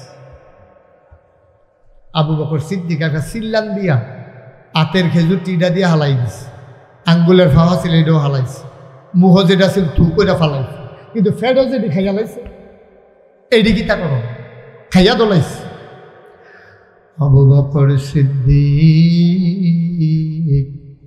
হাউমাউ করে কান্না শুরু করে দিলেন। ডাক দেয়া কয়, গোলাম আমার, এটা তুমি কি করলা? কি খেজুর আমারে তুমি খাওয়াইলা? সারা জীবন পেট মাটিত লাগাইয়া থাকছি, তারপরেও কোনোদিন হারাম খানার কাছে যাই নাই। এটা তুই কি করলি রে? গণক তুই হাত বই না খেজুর আনছস, ওই খেজুরাই না আমারে দিছস, আর আমি খেজুর খাইছি। আমি নবীজির নিজের মুখে, নবীজি নিজের বলছে, আমি নিজের কানে শুনছি। নবীজি বলছে, কেউ যদি হারাম একটা কোনা খাবার খায়, ওই খাবারটা দিয়া এক ফোঁটা গোশত, 1 ফোঁটা রক্ত হয়, 1 কণা গোশত হয়। সে যত বড় আল্লাহর ওলি হোক, যত বড় জান্নাতি মানুষ হোক, যতক্ষণ পর্যন্ত ওই হারাম রক্তটা, হারাম গোশতটা দুনিয়ার ওই জাহান্নামের আগুনে পোড়ানো শেষ না হবে, ততদিন পর্যন্ত মানুষটা জান্নাতের মুখ দেখবে না। কি করলি তুই? আবার এই হারাম খানা খাওয়াইলি, খাবার তো পেটে ঢুকে গেছে, এটা দিয়া রক্ত হবে, গোশত হবে, আমি তো জাহান্নামের আগুনে পোড়া লাগবে। আবু বকর সিদ্দিক হাউমাউ করে কান্দে, রাস্তায় মানুষ জমে গেছে। কর্মচারী চিল্লান দেয়া কয়, ভুল হয়ে গেছে, কয় ভুল হইলে কি হবে, খাবার তো পেটে ঢুকে গেছে। আবার আবু বকর সিদ্দিক গলার ভিতরে আঙ্গুল ঢুকাই দিছে, হঠাৎ করে বমি করতে আসে। তো বমির লগে শুকনা খেজুর বার হয় কেমনে? তাড়াতাড়ি কয় পানি আন। ঢক ঢক ঢক ঢক করে পানি খাইলেন, পেট বড় হয়ে গেল। আবার তিনি পানি খায়, পেট বড় হয়ে যায়। পেটের ভিতরে যখন পানি ভরপুর হয়ে গেছে, আঙ্গুল ঢুকাই দিছে গলার ভিতরে। আবার গলার ভেতর থেকে পানির সাথে খেজুর বের হয়। আবার পানি আন, আবার পানি খায়, আবার বমি করে। আবু বকর সিদ্দিকের জিহ্বাটা লম্বা হয়ে গেছে, চোখ দুইটা লাল হয়ে গেছে। বমির লগে মনে হয় চোখ দুইটা জমিনে পড়ে যাবে। কর্মচারী ডাক দেয়া কয় গুস্তাখি মাফ কর দিজিয়ে, বেয়াদবি মাফ করবেন, বেয়াদবি মাফ করবেন। আমি আর জীবনে এই কাজ করব না, আপনি তো এইভাবে বমি করলে মরে যাবেন। আবু বকর সিদ্দিক চিল্লান দিয়া কয় মরে যাওয়া ভালো, কিন্তু এই খাবার পেটে নিয়ে বেঁচে থাকার কোনো দরকার নাই। এই খাবার পেটে নিয়ে বেঁচে থাকার চাইতে মরে যাওয়া অনেক ভালো। আজকে গুরুত্বপূর্ণ তিনটা বিষয় আমি কথা বলছি আপনাদের কাছে। সহি নিয়ত, আপনি আলেম হন, আপনি পীর সাহেব হন, আপনি লাট সাহেব হন, আপনি যত বড় নেতা হন, আপনি যেমন মানুষই হন, অনুরূপ আপনি যেইটাই করবেন, করবেন কার জন্য? আর করবেন ওই আল্লাহর বিধান, নবীর তরিকা অনুযায়ী, এর বাইরে না। আর 3 নম্বরে, আমরা যাই পাই তাই খাবো না, আমরা চিন্তা করব এই খাবার কি হারাম না হালাল। ইনশাআল্লাহ আপনি যদি এমনভাবে চালাইতে পারেন জীবনটা, মরে তো যাবেন। ওই যে খালের পরে পুকুর, কবরস্থান আপনাকে নিয়ে কবর দিয়ে দেবে, সবাই দেখবে মাটির কবর। আপনি যদি নিয়মগুলো মান্না সুন্দর করে চালাইতেন পারেন নিজেরে, আপনি মরে যাবেন, সবাই দেখবে মাটির কবর। আপনি কবরে গিয়ে দেখবেন মাটির কবর মাটি নাই, মাটির কবর জান্নাতের টুকরা হয়ে গেছে। বলেন সুবহানাল্লাহ। এমন একটা জিন্দেগি আমরা চাই নাকি চাই না? আমার কলিজার টুকরা যুবকেরা, তোমাদের আনন্দ ফুর্তির সময়, এই দিনটা আমাদেরও গেছে। বাবা আনন্দ করো, ফুর্তি করো, খেলতামাশায় সময় কাটাও, কিন্তু সাবধান নামাজ যেন ছুটে না যায়, সাবধান একটা রোজা যেন ভেঙে না যায়, সাবধান এমন কথা বলা যাবে না যেই কথার কারণে ঈমান চলে যায়, এমন কাজ করা যাবে না। রাস্তা দিয়ে মেয়েরা হেঁটে হেঁটে স্কুলে যাচ্ছে, মাদ্রাসায় যাচ্ছে, তুমি ফলাবেন মানুষ ব্রিজের উপরে বইয়া বইয়া মাইয়া ফান্ডে টিটকারি মারতে আসো। হাই ও যুবক, তুই সাদা কাগজ লেখা রাখ, তুই যে এই মাইয়াটারে টিটকারি মারছত ব্রিজও বইয়া, তোর বইনও ওই স্কুলে যায়, তুই এই ব্রিজও আরেক বেড়ার বইনেরে টিটকারি মাইরা দিছ, তোর বইনেরে টিটকারি মারণের লেগিয়া আরেক ফলা সামনের ব্রিজও বইয়া দিছে। ঠিক কি রাখো? সুতরাং আমরা সবাই মিলে আসুন আমার এই দেশটাকে সোনার বাংলা বানিয়ে দেই। আসুন সবাই মিলে একটু মানুষের মতো মানুষ হই। বর্ষাকাল চলতেছে, এখানে যারা আছেন সবাইকে আমি চিনি, ভালোবাসি, পছন্দ করি। আপনারা সবাই দৌড়েই আসছেন। আপনাদের কাছে বিনয়ের সাথে আমার অনুরোধ, সবাই মিলে নিজের জায়গা না থাকলে সরকারি রাস্তা হইল আজকে নিয়ত আমরা একটা করে গাছ লাগাবো, একটা করে গাছ লাগাবো। আপনি 10 টাকা দিয়ে একটা গাছ কিনা লাগাই দেন, আপনার এই গাছ লাগাইছেন এটা বুঝলাম। আপনার দেশে ফ্যাস লাগে কোন সময়? সরকারি রাস্তা নিয়ে গাছ লাগায়, এবার এটারে বেড়া দেয়, কেউ এ ফাতাটো হয়তো এলে ফো দেয়, কাডল করলে গাইলে ইয়া লালে লাল করে লায় না। আপনি রাস্তায় লাগানোর অধিকার আছে, এটা ভোগ করার অধিকার আপনার নাই। আপনি আল্লাহর হস্তে জাতির জন্য, দেশের জন্য আপনি একটা গাছ লাগাইবেন। দয়া করে আপনি যে পলিথিন বাজারতে, যে পলিথিন দিয়ে বাজার আনেন, এটা আজ্জার থেকে কইরেন না।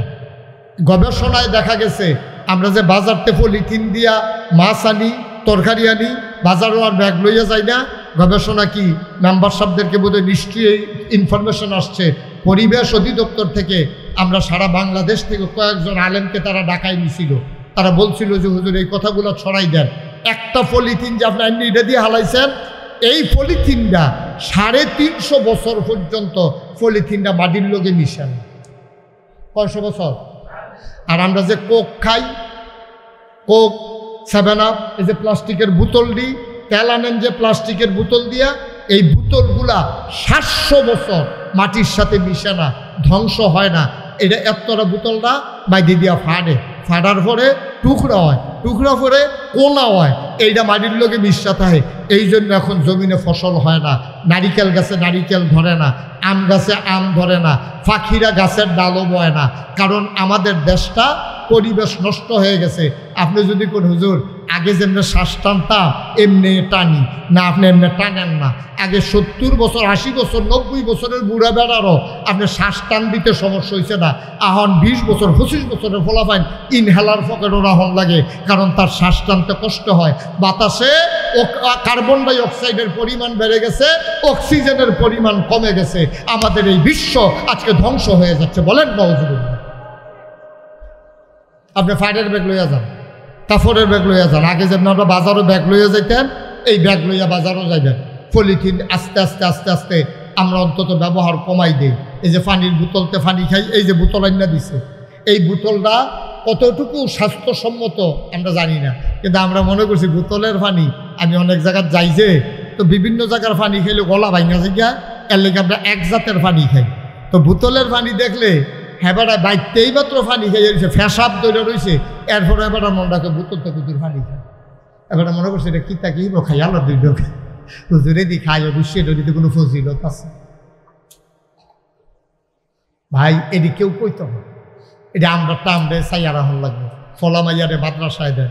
আল্লাহর হস্তে, আল্লাহর হস্তে আমি সব জায়গায় বলি, 5টা বছর মাদ্রাসাত পড়ানো, এরপরে কামড়ালে স্কুল নেন, এরপরে সায়েন্সে পড়ান, এরপরে ডাক্তার বানান, এরপরে ইঞ্জিনিয়ার বানান, আমার কোনো আপত্তি নেই। 5টা বছর এই মাদ্রাসাটা পড়াইলে কি হইব, তে সহি শুদ্ধ করিয়া কোরআন তালাওয়াত শিখবো, তে নামাজের নিয়ম শিখবো, রুকুতে কিতা ফরন লাগবো তে জানে, সাজদাত দিয়া কিতা করণ লাগবো জানে, এটি শিহাইয়া এরপরে পাঠাই দেন।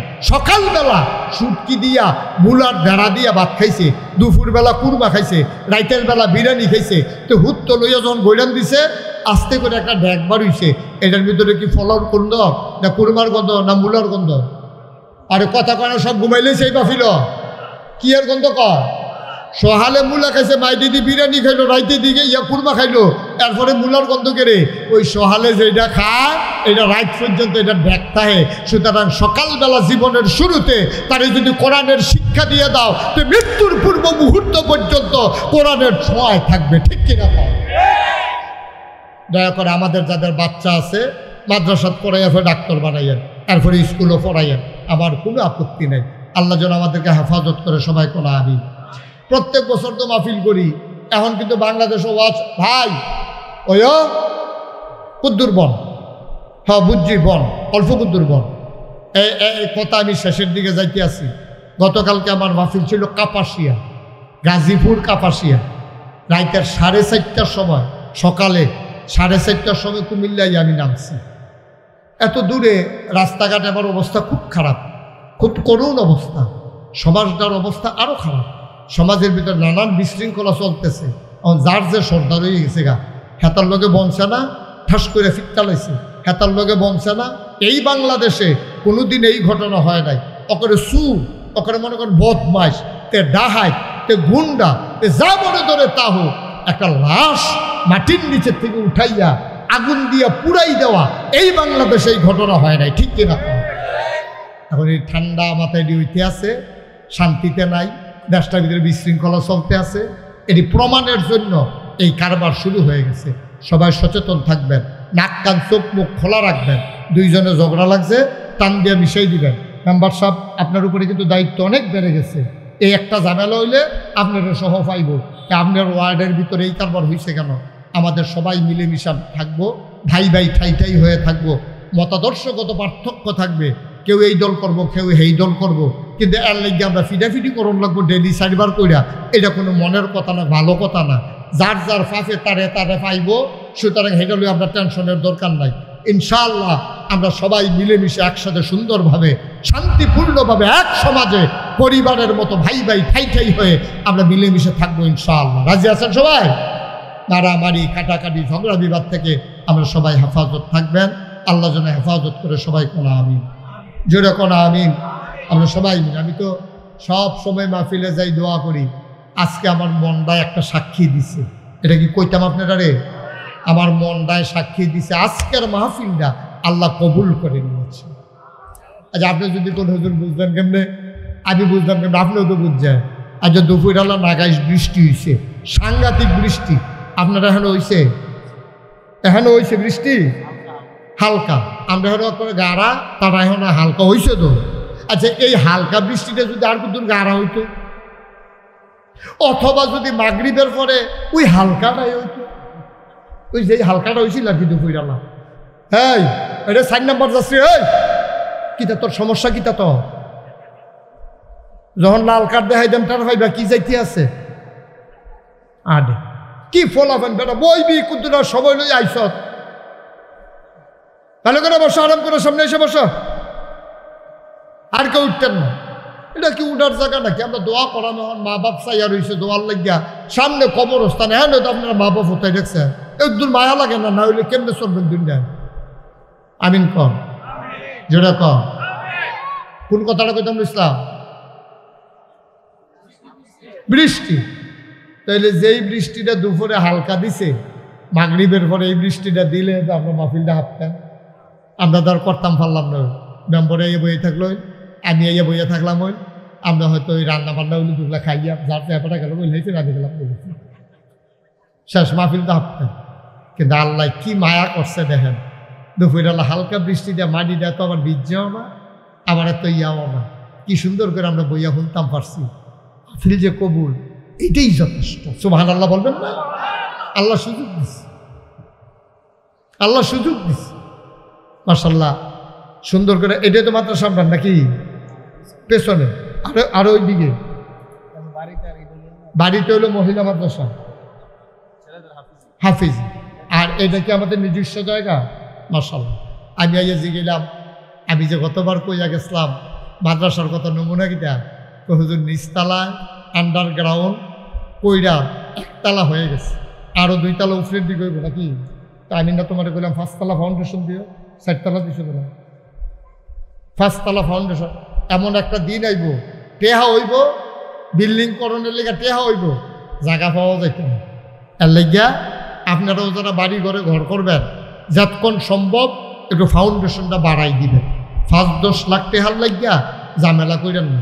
যেমন এই যে আমার নজরুল টিনের ঘর, হ্যাঁ তখন যদি আরো টেহা হয়, এটা ভাঙ্গিয়া নেওয়ার পরে না আবার এটারে ইয়া করতো, বিল্ডিং করতো, বিল্ডিং করলো দিয়া রাখছে কুদ্দুরা করণ যাইব। কিন্তু যদি প্রথমে বুদ্ধি করিয়া আমার রুহানি সন্তান এই দরবারে নাগাইশের প্রতিনিধি মাওলানা আবুল বাসা এবারও যখন কইছে যে হুজুর আমিও তো বাইক, আমি এত তাড়াতাড়ি না, কমপক্ষে 5 তলা ফাউন্ডেশন যখন দেওয়ান যাইব তখন গড় করতে হইব, যেন সুন্দর করিয়া যেন সময়ে কাজও লাগে। আমি কইতাম 5 তলা কইসা করছে 4 তলা, যাক আলহামদুলিল্লাহ 2 তলা পর্যন্ত হয়ে গেছে।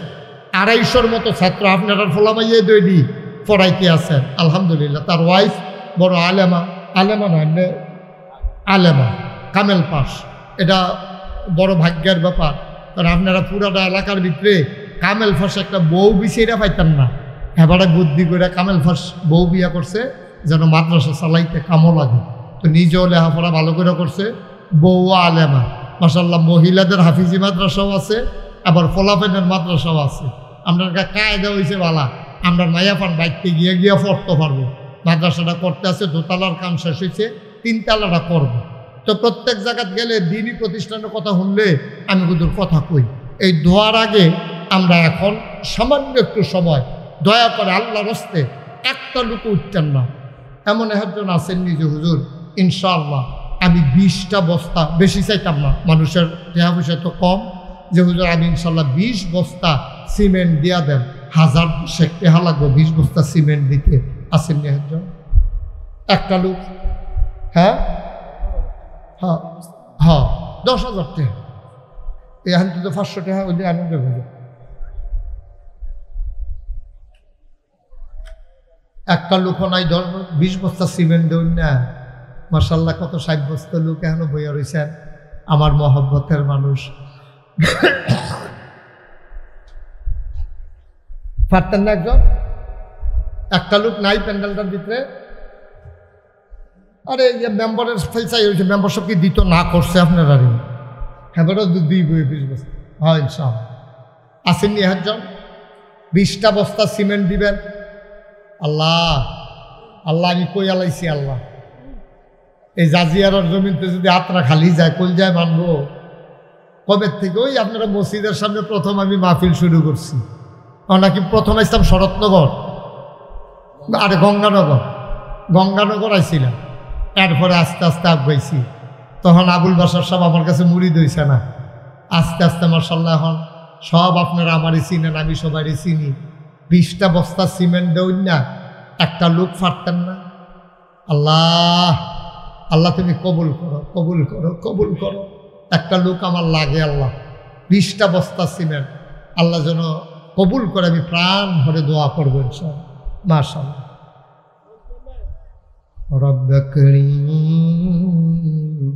আমার গ্রামের সন্তান জনাব ওজুদ মিয়া, ও মাওলা রব্বে করিম, ইয়াসির আরাফাতের ভগ্নিপতি, আমার গ্রামের সন্তান, আমার নিয়মিত মুসল্লি, আমার কাকু, আয় আল্লাহ উনি এই মাদ্রাসার জন্য 1 নম্বরে দেবে 20 বস্তা সিমেন্ট। বলো মারহাবা।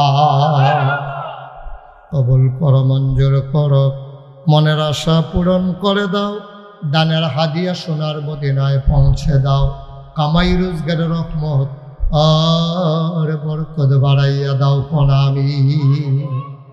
1 নম্বরে 20 বস্তা, 2 নম্বর হুজুর আমি 20 বস্তা পারবো না, আমি হুজুর 10 বস্তা সিমেন্ট দিয়ে দেব। প্রাণ ভরে দোয়া হবে, মন উজাড় করে দোয়া হবে নবীর ঘর মাদ্রাসার নামে এই রবিউল আউয়াল মাসে, নবীর আগমনের মাসে।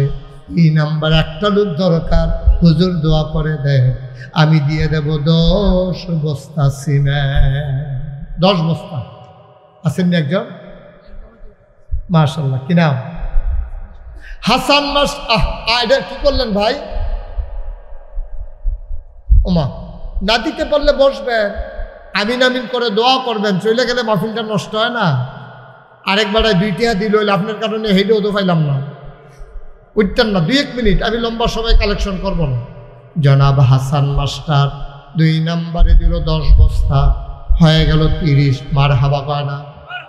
কবুল করো, মঞ্জুর করো, মনের আশা পূরণ করে দাও, দানের হাদিয়া সোনার মদিনায় পৌঁছে দাও। 3 নম্বর একটা লোক আমার দরকার, 10 বস্তা সিমেন্ট। 3 নম্বরে কে আছেন? 10 বস্তা সিমেন্ট। 3 নম্বরে আছেন একজন যে হুজুর ইনশাল্লাহ আমি 10 বস্তা সিমেন্ট দিয়ে দেব, প্রাণ ভরে দোয়া হবে ইনশাল্লাহ। বাচ্চারা বিরক্ত করো না, আসেন একজন 10 বস্তা সিমেন্ট। 3 নম্বরে একটা লোক, মাশাআল্লাহ। কি নাম? কত? সুলাইমান চৌধুরী, আমার ভাই সুলাইমান চৌধুরী। ওনার আব্বা বাবার নামে ছেলে দেয় সুলাইমান চৌধুরী, ওনার নামে 10 বস্তা সিমেন্ট হয়ে গেল 40 বস্তা। বলেন মারহাবা। আহারে, উঠলে তো এটা সুন্দর থাকতো না? এমনি একজন একজন করে উঠলে পরে তো আমি ছাড়া আর কেউ থাকতো না। সবাই মিললে আমরা এখন দোয়া করে দেন, আর একটু তারা দিবেন, তারাই তো দিবেন, বাহি তারা আমিন আমিন করেন, অসুবিধা নাই। আর আসেননি একজন যে হুজুর আমি ইনশাল্লাহ 10 বস্তা সিমেন্ট দিয়ে দেব। 10 বস্তা, প্রচণ্ড গরম আমি বুঝতেছি, এখনই শেষ করে দেবো ইনশাল্লাহ, দোয়া হয়ে যাবে ডাইরেক্ট, আর কোনো দেরি নেই। একজন পারবেননি 10 বস্তা? 40 বস্তা হইছো, আরেকজন 10 বস্তা দিলে এটা 50 বস্তা হইব। আল্লাহ আল্লাহ, একটা লোক মিলাই দাও, আল্লাহ একটা লোক মিলাই দাও। আসেননি একজন? সিমরাইল নিবাসী মোহাম্মদ বাদল মিয়া, উনি দিলেন 10 বস্তা। কবুল করো, মঞ্জুর করো, মনের আশা পূরণ করে দাও, দানের হাদিয়া সোনার মদিনায় পৌঁছে দাও কোনামি। হয়ে গেছে 50 বস্তা। বলেন মারহাবা। আচ্ছা, কেউ যেহেতু 10 বস্তা পারতাম না, আমি ইনশাল্লাহ 5 বস্তা সিমেন্ট দিয়া দেন। আসেননি একজন? 5 বস্তা এই প্যান্ডেলটার ভিতরে সুবিধা মতো দিয়েন, আপনি যখন পারেন তখন দিয়েন। কাজটা চলতেছেও, আল্লাহ ডাইলা দিব ইনশাল্লাহ, লইয়া কুলাইতেন পারতেন না। আসেননি একজন? 5 বস্তা আসেননি? 5টা বস্তা সিমেন্ট দিবেন, একটা লোক এই প্যান্ডেলটার ভিতরে একটা লোক নাই। তোমার জাজিয়ার তারা সব গরিব হয়ে গেছে গা। কত লক্ষ লক্ষ টাকা আমার হাতে দিলেন, এখন 5টা বস্তা সিমেন্ট অন্য একজন নাই, 2500 টাকা যাইব। এখন না পারেন পরে দিয়ে। মাশাআল্লাহ, কি নাম? মোহাম্মদ সেনুয়া আমার ভাই, উনি দিলেন 5 বস্তা সিমেন্ট। কবুল করো, মঞ্জুর করো, মনের আশা পূরণ করে দাও, দানের হাদিয়া সোনার মদিনায় পৌঁছে দাও, কামাই রোজগারের রহমত আর বরকত বাড়াইয়া দাও কোন আমি। আর আছেন নি কেউ 5 বস্তা? 5 বস্তা, 1 বস্তা 2 বস্তা করে যারা দিবেন তারাও খুশি মনে দেন। 1 বস্তা আপনি যদি মনে করেন এটা এত কম কেমনে দেই, না দেয় উন্নতে ভালো। 1 বস্তা খারাপ কি? 100 জনে 1 বস্তা করে দিলে 100 বস্তা হয়ে যায়, 10 জনে 1 বস্তা করে দিলে 10 বস্তা হয়ে যায়, বিরাট উপকার হয়ে যায়। কে আছেন যে হুজুর ইনশাল্লাহ আমি 1 বস্তা সিমেন্ট দেন? 1 বস্তা, মাশাআল্লাহ, কি নাম? হ্যাঁ, ডাক্তার বিল্লাল হোসেন, উনি দেবেন 1 বস্তা। মাশাআল্লাহ। আমার বুড়াফুত সাইদ আহমদ, আবু সাইদ, হাজি আবু সাইদ, হাজি বলা লাগে না, হাজি বলবেন না, এটা আদবের সাথে যায় না। কারণ তো নামাজির তো আর নামাজি কই না, তাহলে হজ করলে হাজি কোন লাগবো কেন? না দরকার কি? এটা প্রকাশ করার দরকার নেই। হজ আল্লাহর জন্য করছে, আল্লাহ দেখতেছে শুনতেছে। আবু সাইদ উনি ইনশাল্লাহ নগদ মতো করে বসেন। সবাই নামাজের মধ্যে তোমরা যারা আসো ছেলের একটু বসো, এখন তওবা হবে। সবাই বসো, এখন তওবা হবে, দোয়া হবে ইনশাল্লাহ। ও বাবা রে, এটা কি দরকার? আচ্ছা, মাশাআল্লাহ। মোহাম্মদ উনি এই দিয়ে দিছে 1000 টাকা। সবাই কোন বার হারা। আমরা সবাই মিলে এখন তওবা করাম। হ্যাঁ, যারা দাঁড়ায় রয়েছেন বলো, সবাই মিলে, ছেলেরা বসো, একটু বসো, 1 মিনিটের জন্য বসো। মা বাপের লেগা, দাদা দাদির লেগা কত দোয়া লইয়া যাইবা। সবাই মিলে আমরা তওবা করি। সবাই আমার সাথে পড়েন, আউযু বিল্লাহি মিনাশ শাইতানির রাজিম, বিসমিল্লাহির রহমানির রহিম, আস্তাগফিরুল্লাহ রাব্বি মিন কুল্লি যামবি ওয়া আতুবু ইলাইহি লা হাওলা ওয়ালা কুওয়াতা ইল্লা বিল্লাহিল আলিয়্যিল আযীম। হে আল্লাহ, হে আল্লাহ, হে আল্লাহ, ইচ্ছায় অনিচ্ছায়, প্রকাশ্যে গোপনে শয়তানের কুমন্ত্রণায় পড়ে, নফসের তাড়নায় পড়ে জীবনে যত গুনাহ করেছি, কবিরা সগীরা, শিরক, বেদাত, সমস্ত গুনাহ থেকে খালেস অন্তরে তওবা করতেছি। হে আল্লাহ, হে আল্লাহ, হে আল্লাহ, আমার গুনাহ, আমাদের গুনাহ মাফ করে দাও, তওবা কবুল করে নাও। আশহাদু আল্লা ইলাহা ইল্লাল্লাহু ওয়াহদাহু লা শারীকা লাহু ওয়া আশহাদু আন্না সাইয়্যিদানা হাবিবানা মাওলানা মুহাম্মাদান আবদুহু ওয়া রাসূলুহু সাল্লাল্লাহু আলাইহি ওয়াসাল্লাম। আমিন, আমিন, আমিন।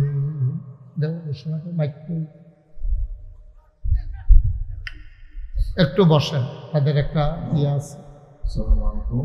আমাদের সম্মানিত প্রধান আলোচক যিনি আমাদের উস্তাদ হুজুর মাওলানা মুস্তাফা পীর সাহেব হুজুরকে আমরা প্রেস দিয়ে শুভেচ্ছা জানাতে চাই। আমাদের অত্র ওয়ার্ডের সম্মানিত মেম্বার সাহেব আমাদের হুজুরকে প্রেস দিয়ে বরণ করছেন।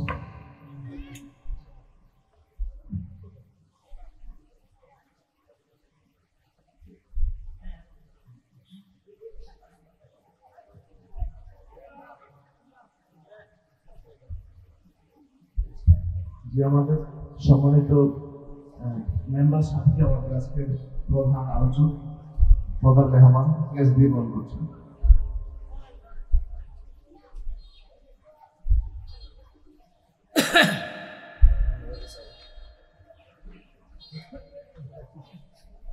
জি শুনেন, এই যে আপনারা সবাই জানেন যে নাগাইশ দরবারে 30 কোটি টাকা বাজেটে যে মসজিদ হচ্ছে, গত বছর 24 সালের জুন মাসের 1 তারিখ একতলার ছাদ হয়েছে। আর এই মাসের আজ যত 8 তারিখ, এই মাসের 19 তারিখ দোতলার ছাদ হবে ইনশাআল্লাহ, তারিখ করছি এই মাসের 19 তারিখ শুক্রবার। তা আপনারা সবাই যাবেন। খাস মাহফিলও 17, 18, 19 বুধ বৃহস্পতি শুক্রবার খাস মাহফিলের শেষ দিন ইনশাল্লাহ আমরা ছাদের ঢালাই দেব। তা আমি মনে করছি আজকে তো লোকজন বেশি নাই, তো বলবো না। আমার এক ভাই উনি ওই যে ওনার কাছে একজন বিদেশ থেকে 1000 টাকা পাঠাইছে। আরে ওই যে শুনছে, ইউটিউবে দেখছে, বিদেশ থেকে 1000 টাকা এই মসজিদের জন্য, আমার মসজিদের জন্য পাঠাইছে। মাশাআল্লাহ, হ্যাঁ মাশাআল্লাহ।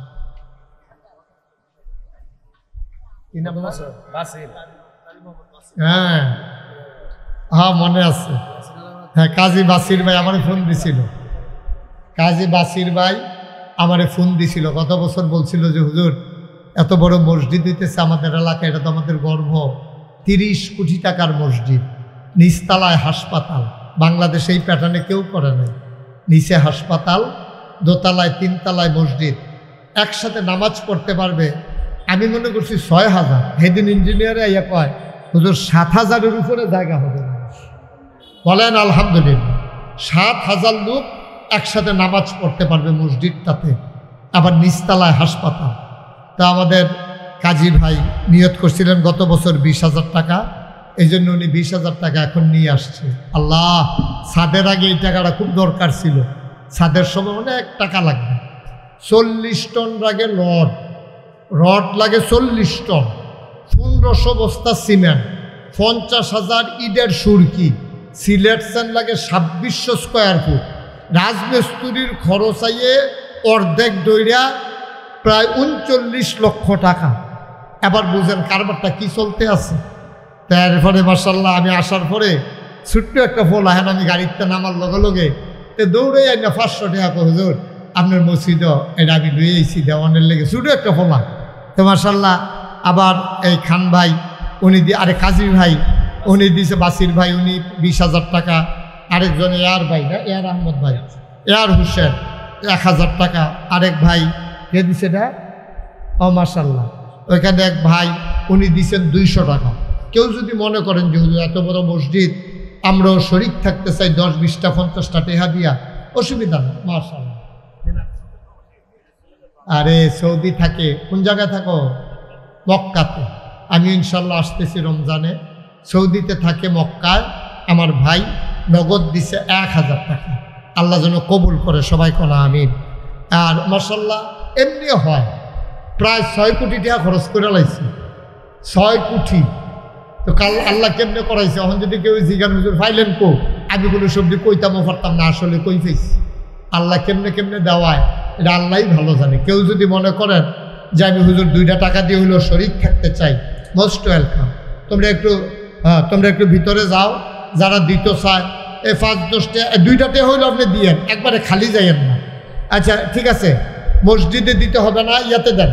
এই মাদ্রাসায় ছেলেরা অপেক্ষায় আছে, মসজিদে যেটা আসছে আলহামদুলিল্লাহ। এই মাদ্রাসার জন্য সবাই 10 টাকা, 20 টাকা, 50 টাকা, 100 টাকা যে যা পারেন দেন। মসজিদে হবে, মাদ্রাসার তো এটা বাৎসরিক মাহফিল, অসুবিধা নাই, যে যা পারেন। ছেলেদের রুমাল নিয়ে ব্যাগ নিয়ে আসতেছে, দেন, মসজিদে দেওয়া লাগবে না, মসজিদের জন্য দোয়া করেন। আরে মাদ্রাসার দিলেও তো আমি খুশি, অসুবিধা নাই, সবগুলোই হওয়া দরকার, মসজিদও হওয়া দরকার, মাদ্রাসা হওয়া দরকার। আল্লাহ সব দিব ইনশাআল্লাহ।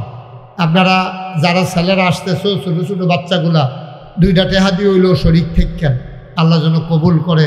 আমরা প্রাণ ভরে দোয়া করবো। হ্যাঁ কি অবস্থা, আমি তো বিশ্রাম পেয়েছি তোমার। হ্যাঁ আমি আইয়ে তো বিশ্রাম রেজাল্ট। আরেকজন বিদেশ থাকতো ভাই, মনির তো আসছে এই জন্য। কিতা করতে বাদলে কিতা করতে ওই দোকানের সামনে ওই দোকান ও ওই যে সামনের দোকান আমরা যে কাপড় কিনতাম গেছিলাম হ্যাঁ হ্যাঁ আহারে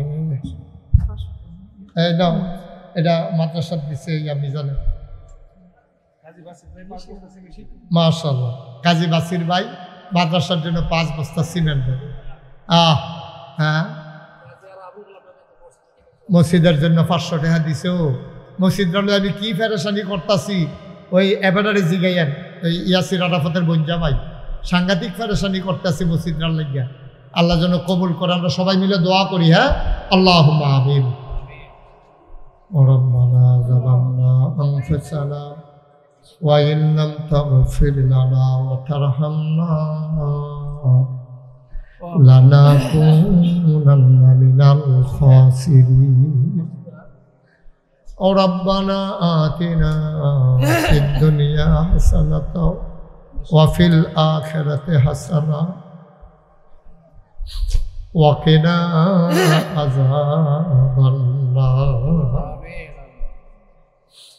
আয় আল্লাহ তাআলা তোমার কুদরতি পায়ে ধরে ভিক্ষা চাই আমাদের জীবনের গুনাহগুলো তুমি মাফ করে দাও। এই জীবনে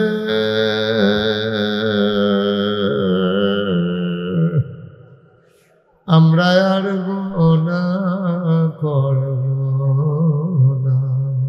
আল্লাহ আল্লাহ আল্লাহ এই জীবনে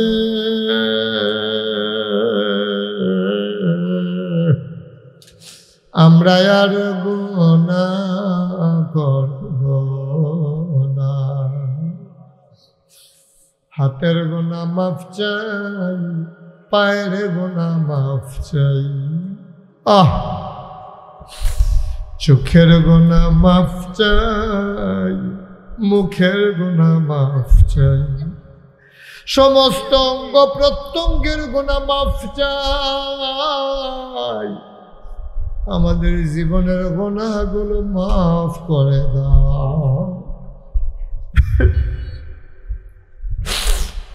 আমি জানি না রে কার আব্বা নাই আমি জানি না কার আম্মা দুনিয়াতে নাই আব্বা আম্মা যাদের কবরে তুমি মাওলা বাবার মায়ের কবর জান্নাতের টুকরা বানাইয়া দাও।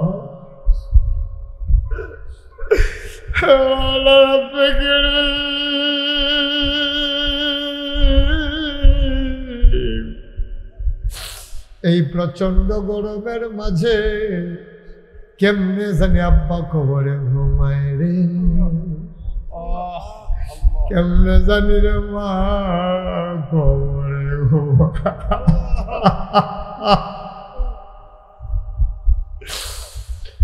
আমার আদরের মিজান তার ভাই দুনিয়া থেকে হারাই ফেলছে ভাই বুঝে রে ভাই কারে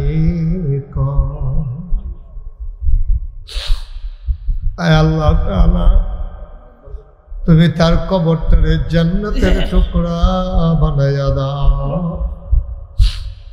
আমার আদরের আবুল বাশার আমার কলিজার টুকরা আরে আমি যখন প্রথম আসছি তার বাবার বিছানার পাশে বসে বসে দোয়া করেছি আল্লাহ বাবার জীবনের গুনাহগুলো তুমি মাফ করে দাও।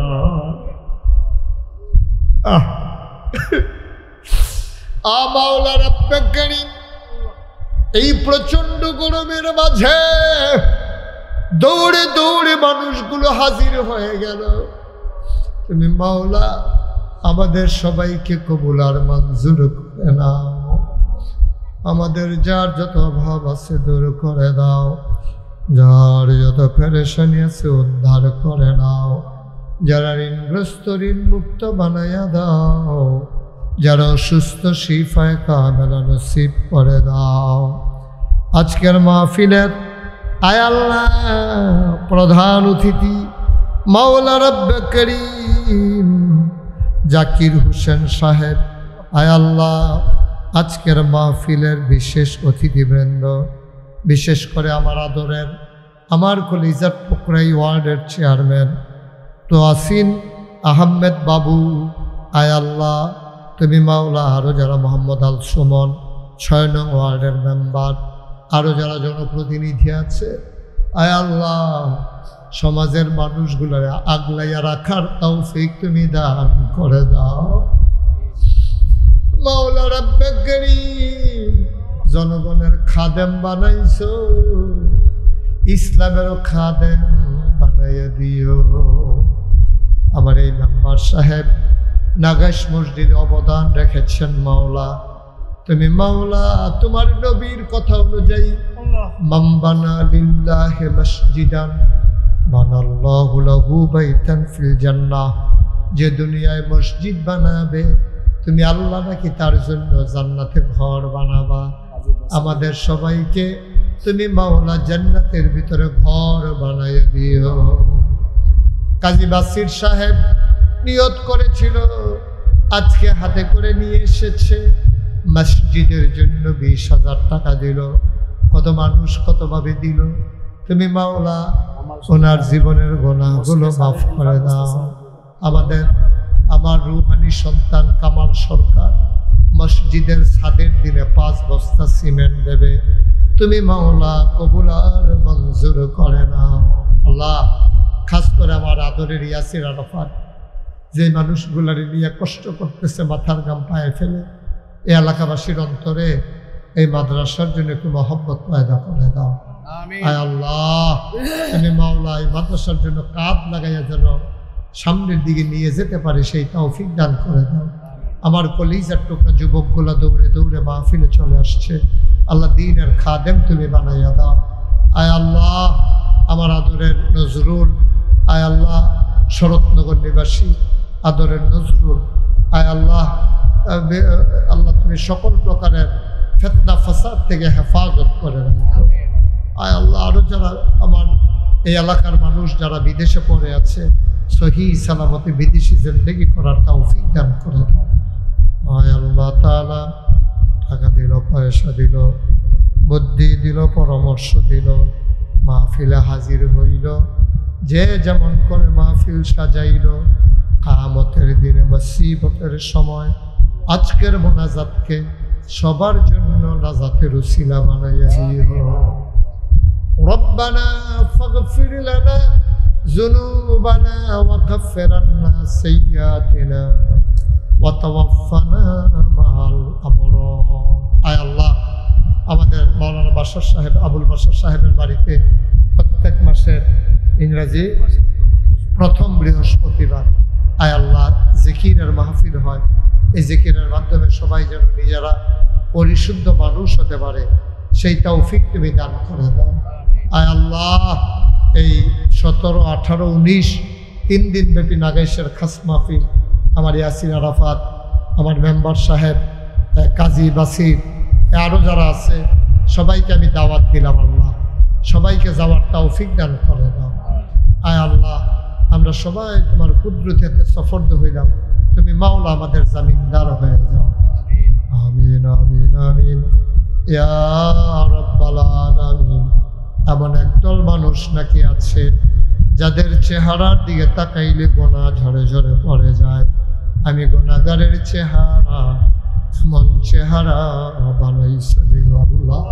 আমরা কারা, নিজের জাত পরিচয় যদি কেউ না জানে, তাহলে তার সম্মান যদি সে না জানে, তাহলে তার গৌরবের যেই ইতিহাস ঐতিহ্য সেটা না জানলে সে বিভ্রান্ত হয়, তার মন ছোট থাকে। আর আমরা যেই নবীর উম্মত, আমরা যে মুসলিম, আমাদের যেই মর্যাদা আল্লাহর কাছে এবং সারা পৃথিবীর মানুষের কাছে কিয়ামত পর্যন্ত, আগের নবীদের কাছেও, তো সেই মর্যাদা যদি আমরা না জানি, না বুঝি, তাহলে আমরা আমাদের ওজন বুঝতে পারবো না, আমাদের কী করণীয় সেটাও বুঝতে পারবো না। এই জন্য আগে জানতে হবে আমাদের নবী মুহাম্মদ সাল্লাল্লাহু আলাইহি ওয়াসাল্লাম কে, উনি কেন এই পৃথিবীতে এসেছিলেন, ওনার দায়িত্ব কী ছিল এবং আমাদের দায়িত্ব কী। সম্মানিত মুসলিমগণ,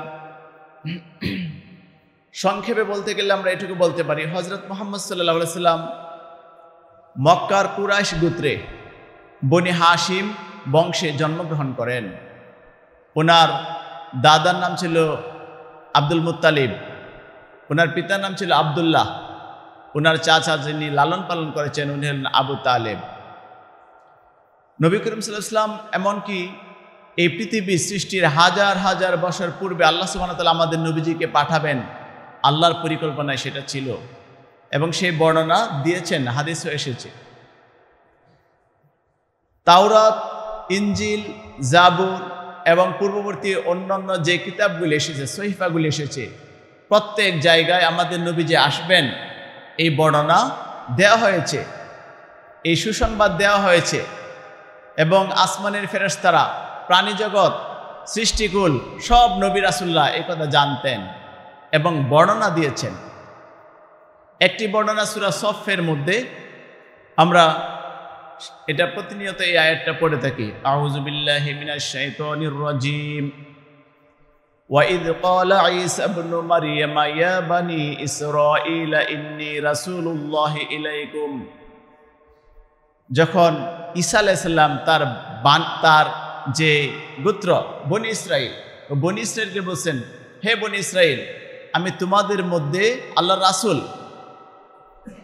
স্মরণ করুন সেই সময়ের কথা যখন ঈসা আলাইহিস সালাম তার জাতির লোকদেরকে আহ্বান করছেন, আমি তোমাদের মধ্যে আল্লাহর রাসূল। ঈসা আলাইহিস সালাম কিন্তু শেষ, আমাদের নবীজির আগের নবী, এরপরে কোনো মাঝখানে নবী ছিল না, আমাদের নবীজি শেষ নবী। উনি বলেছেন আমি তোমাদের মধ্যে আল্লাহর রাসূল।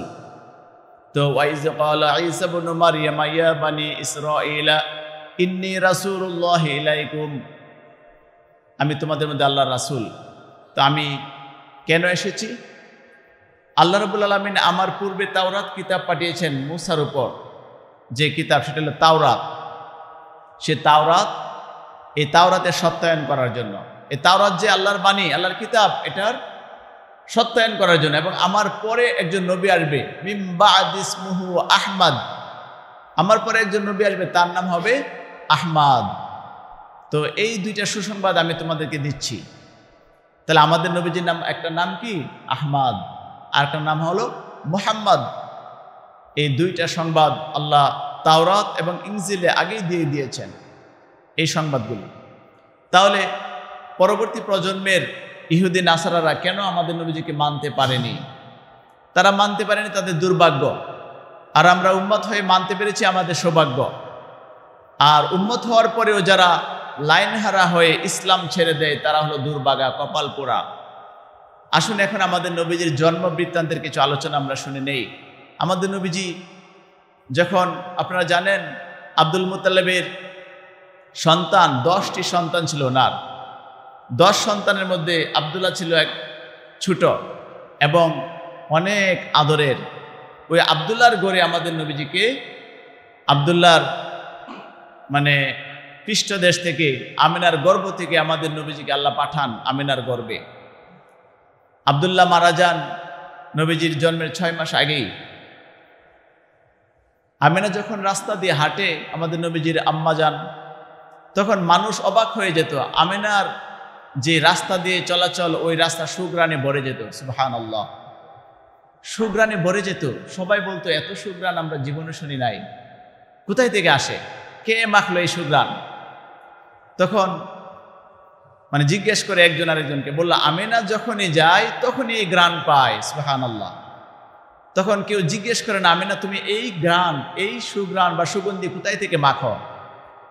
আব্দুল মুত্তালিবকে জিজ্ঞেস করলো, তোমার বৌমা যখন এই রাস্তায় হাঁটে তখন আমরা সুগ্রান লাভ করি, জিজ্ঞেস করতে পারো বা বলতে পারো তোমাদের পারিবারিকভাবে কি সুগ্রান ব্যবহার করো?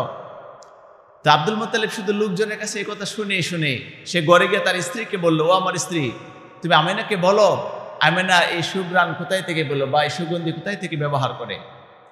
তখন আব্দুল মুত্তালিবের স্ত্রী বলল যে আমারও তো একই প্রশ্ন, যখন আমি গোসল করতে যাই আমিনা বের হয়ে আসে, আমি ঢুকি, তখন ওই গোসলখানাটা সুগ্রানে পরিপূর্ণ হয়ে থাকে।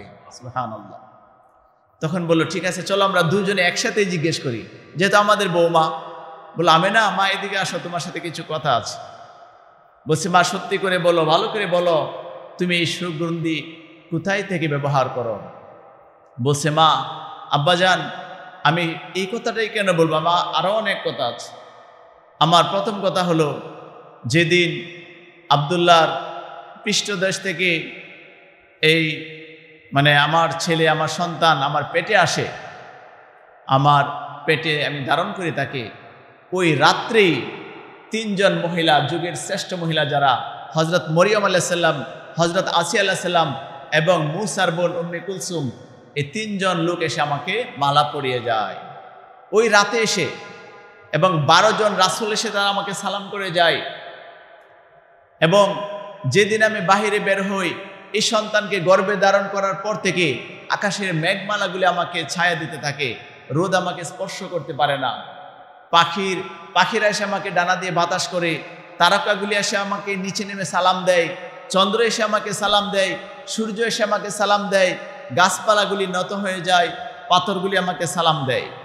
উত্তপ্ত পাথরে যখন আমি পাড়া দিই, বালুতে যখন পা রাখি, তখন ওই বালুগুলি ঠান্ডা হয়ে যায়, পাথরটা শীতল হয়ে যায় মুহূর্তের মধ্যে।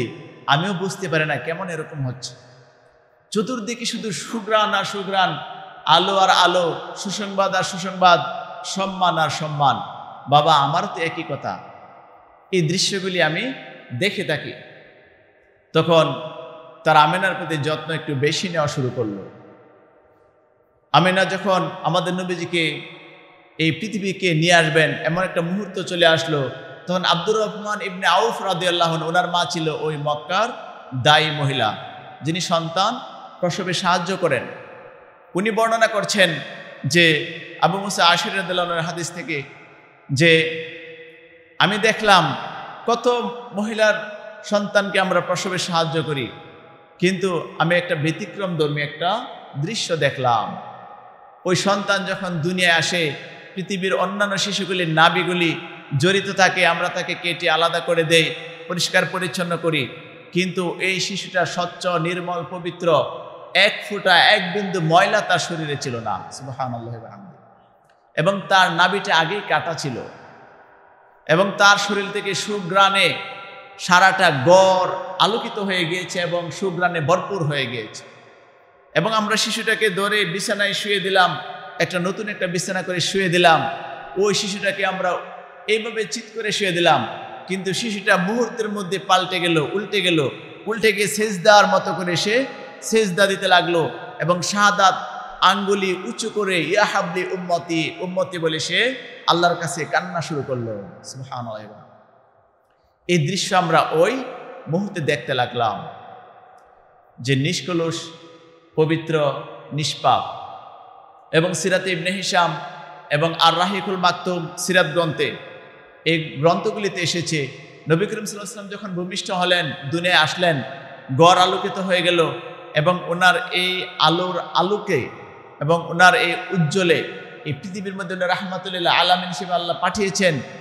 এই পাওয়ারে যে রোম পারস্যের রাজা বাদশার যে বিশাল সাম্রাজ্য ছিল, বিশাল রাজপ্রাসাদ ছিল, এগুলি ছিল জালিমদের কেন্দ্র, জুলুমের আস্তানা, এগুলি ছিল শিরকের আস্তানা, কুফরের সবচেয়ে বড় আস্তানা। আল্লাহর এই দুনিয়ায় তারা ছিল আল্লাহদ্রোহী, ক্ষুদাদ্রোহী। ওই রোম পারস্যের রাজাদের 14টা পিলার একসাথে ধসে গিয়েছিল। তারা অবাক হয়ে গেছিল, কোনো ভূমিকম্প নাই, কোনো সমস্যা নাই, এরকম হলো কেন? এত বড় বিশাল ধস কেন নেমে গেল? তারা ওই দিন সেটা জানতে পারেনি, কিন্তু ঠিকই পরবর্তীতে প্রমাণ হয়েছে যে নবী করিম সাল্লাল্লাহু আলাইহি ওয়াসাল্লাম যেই দিন এই পৃথিবীতে এসেছিলেন, কাফের মুশরিকদের আস্তানাগুলি থরথর করে কেঁপে উঠেছিল। যেই পবিত্র মক্কা, কাবাগর শিরকের আস্তানা ছিল, 360টি মূর্তি দিয়ে ভরা ছিল।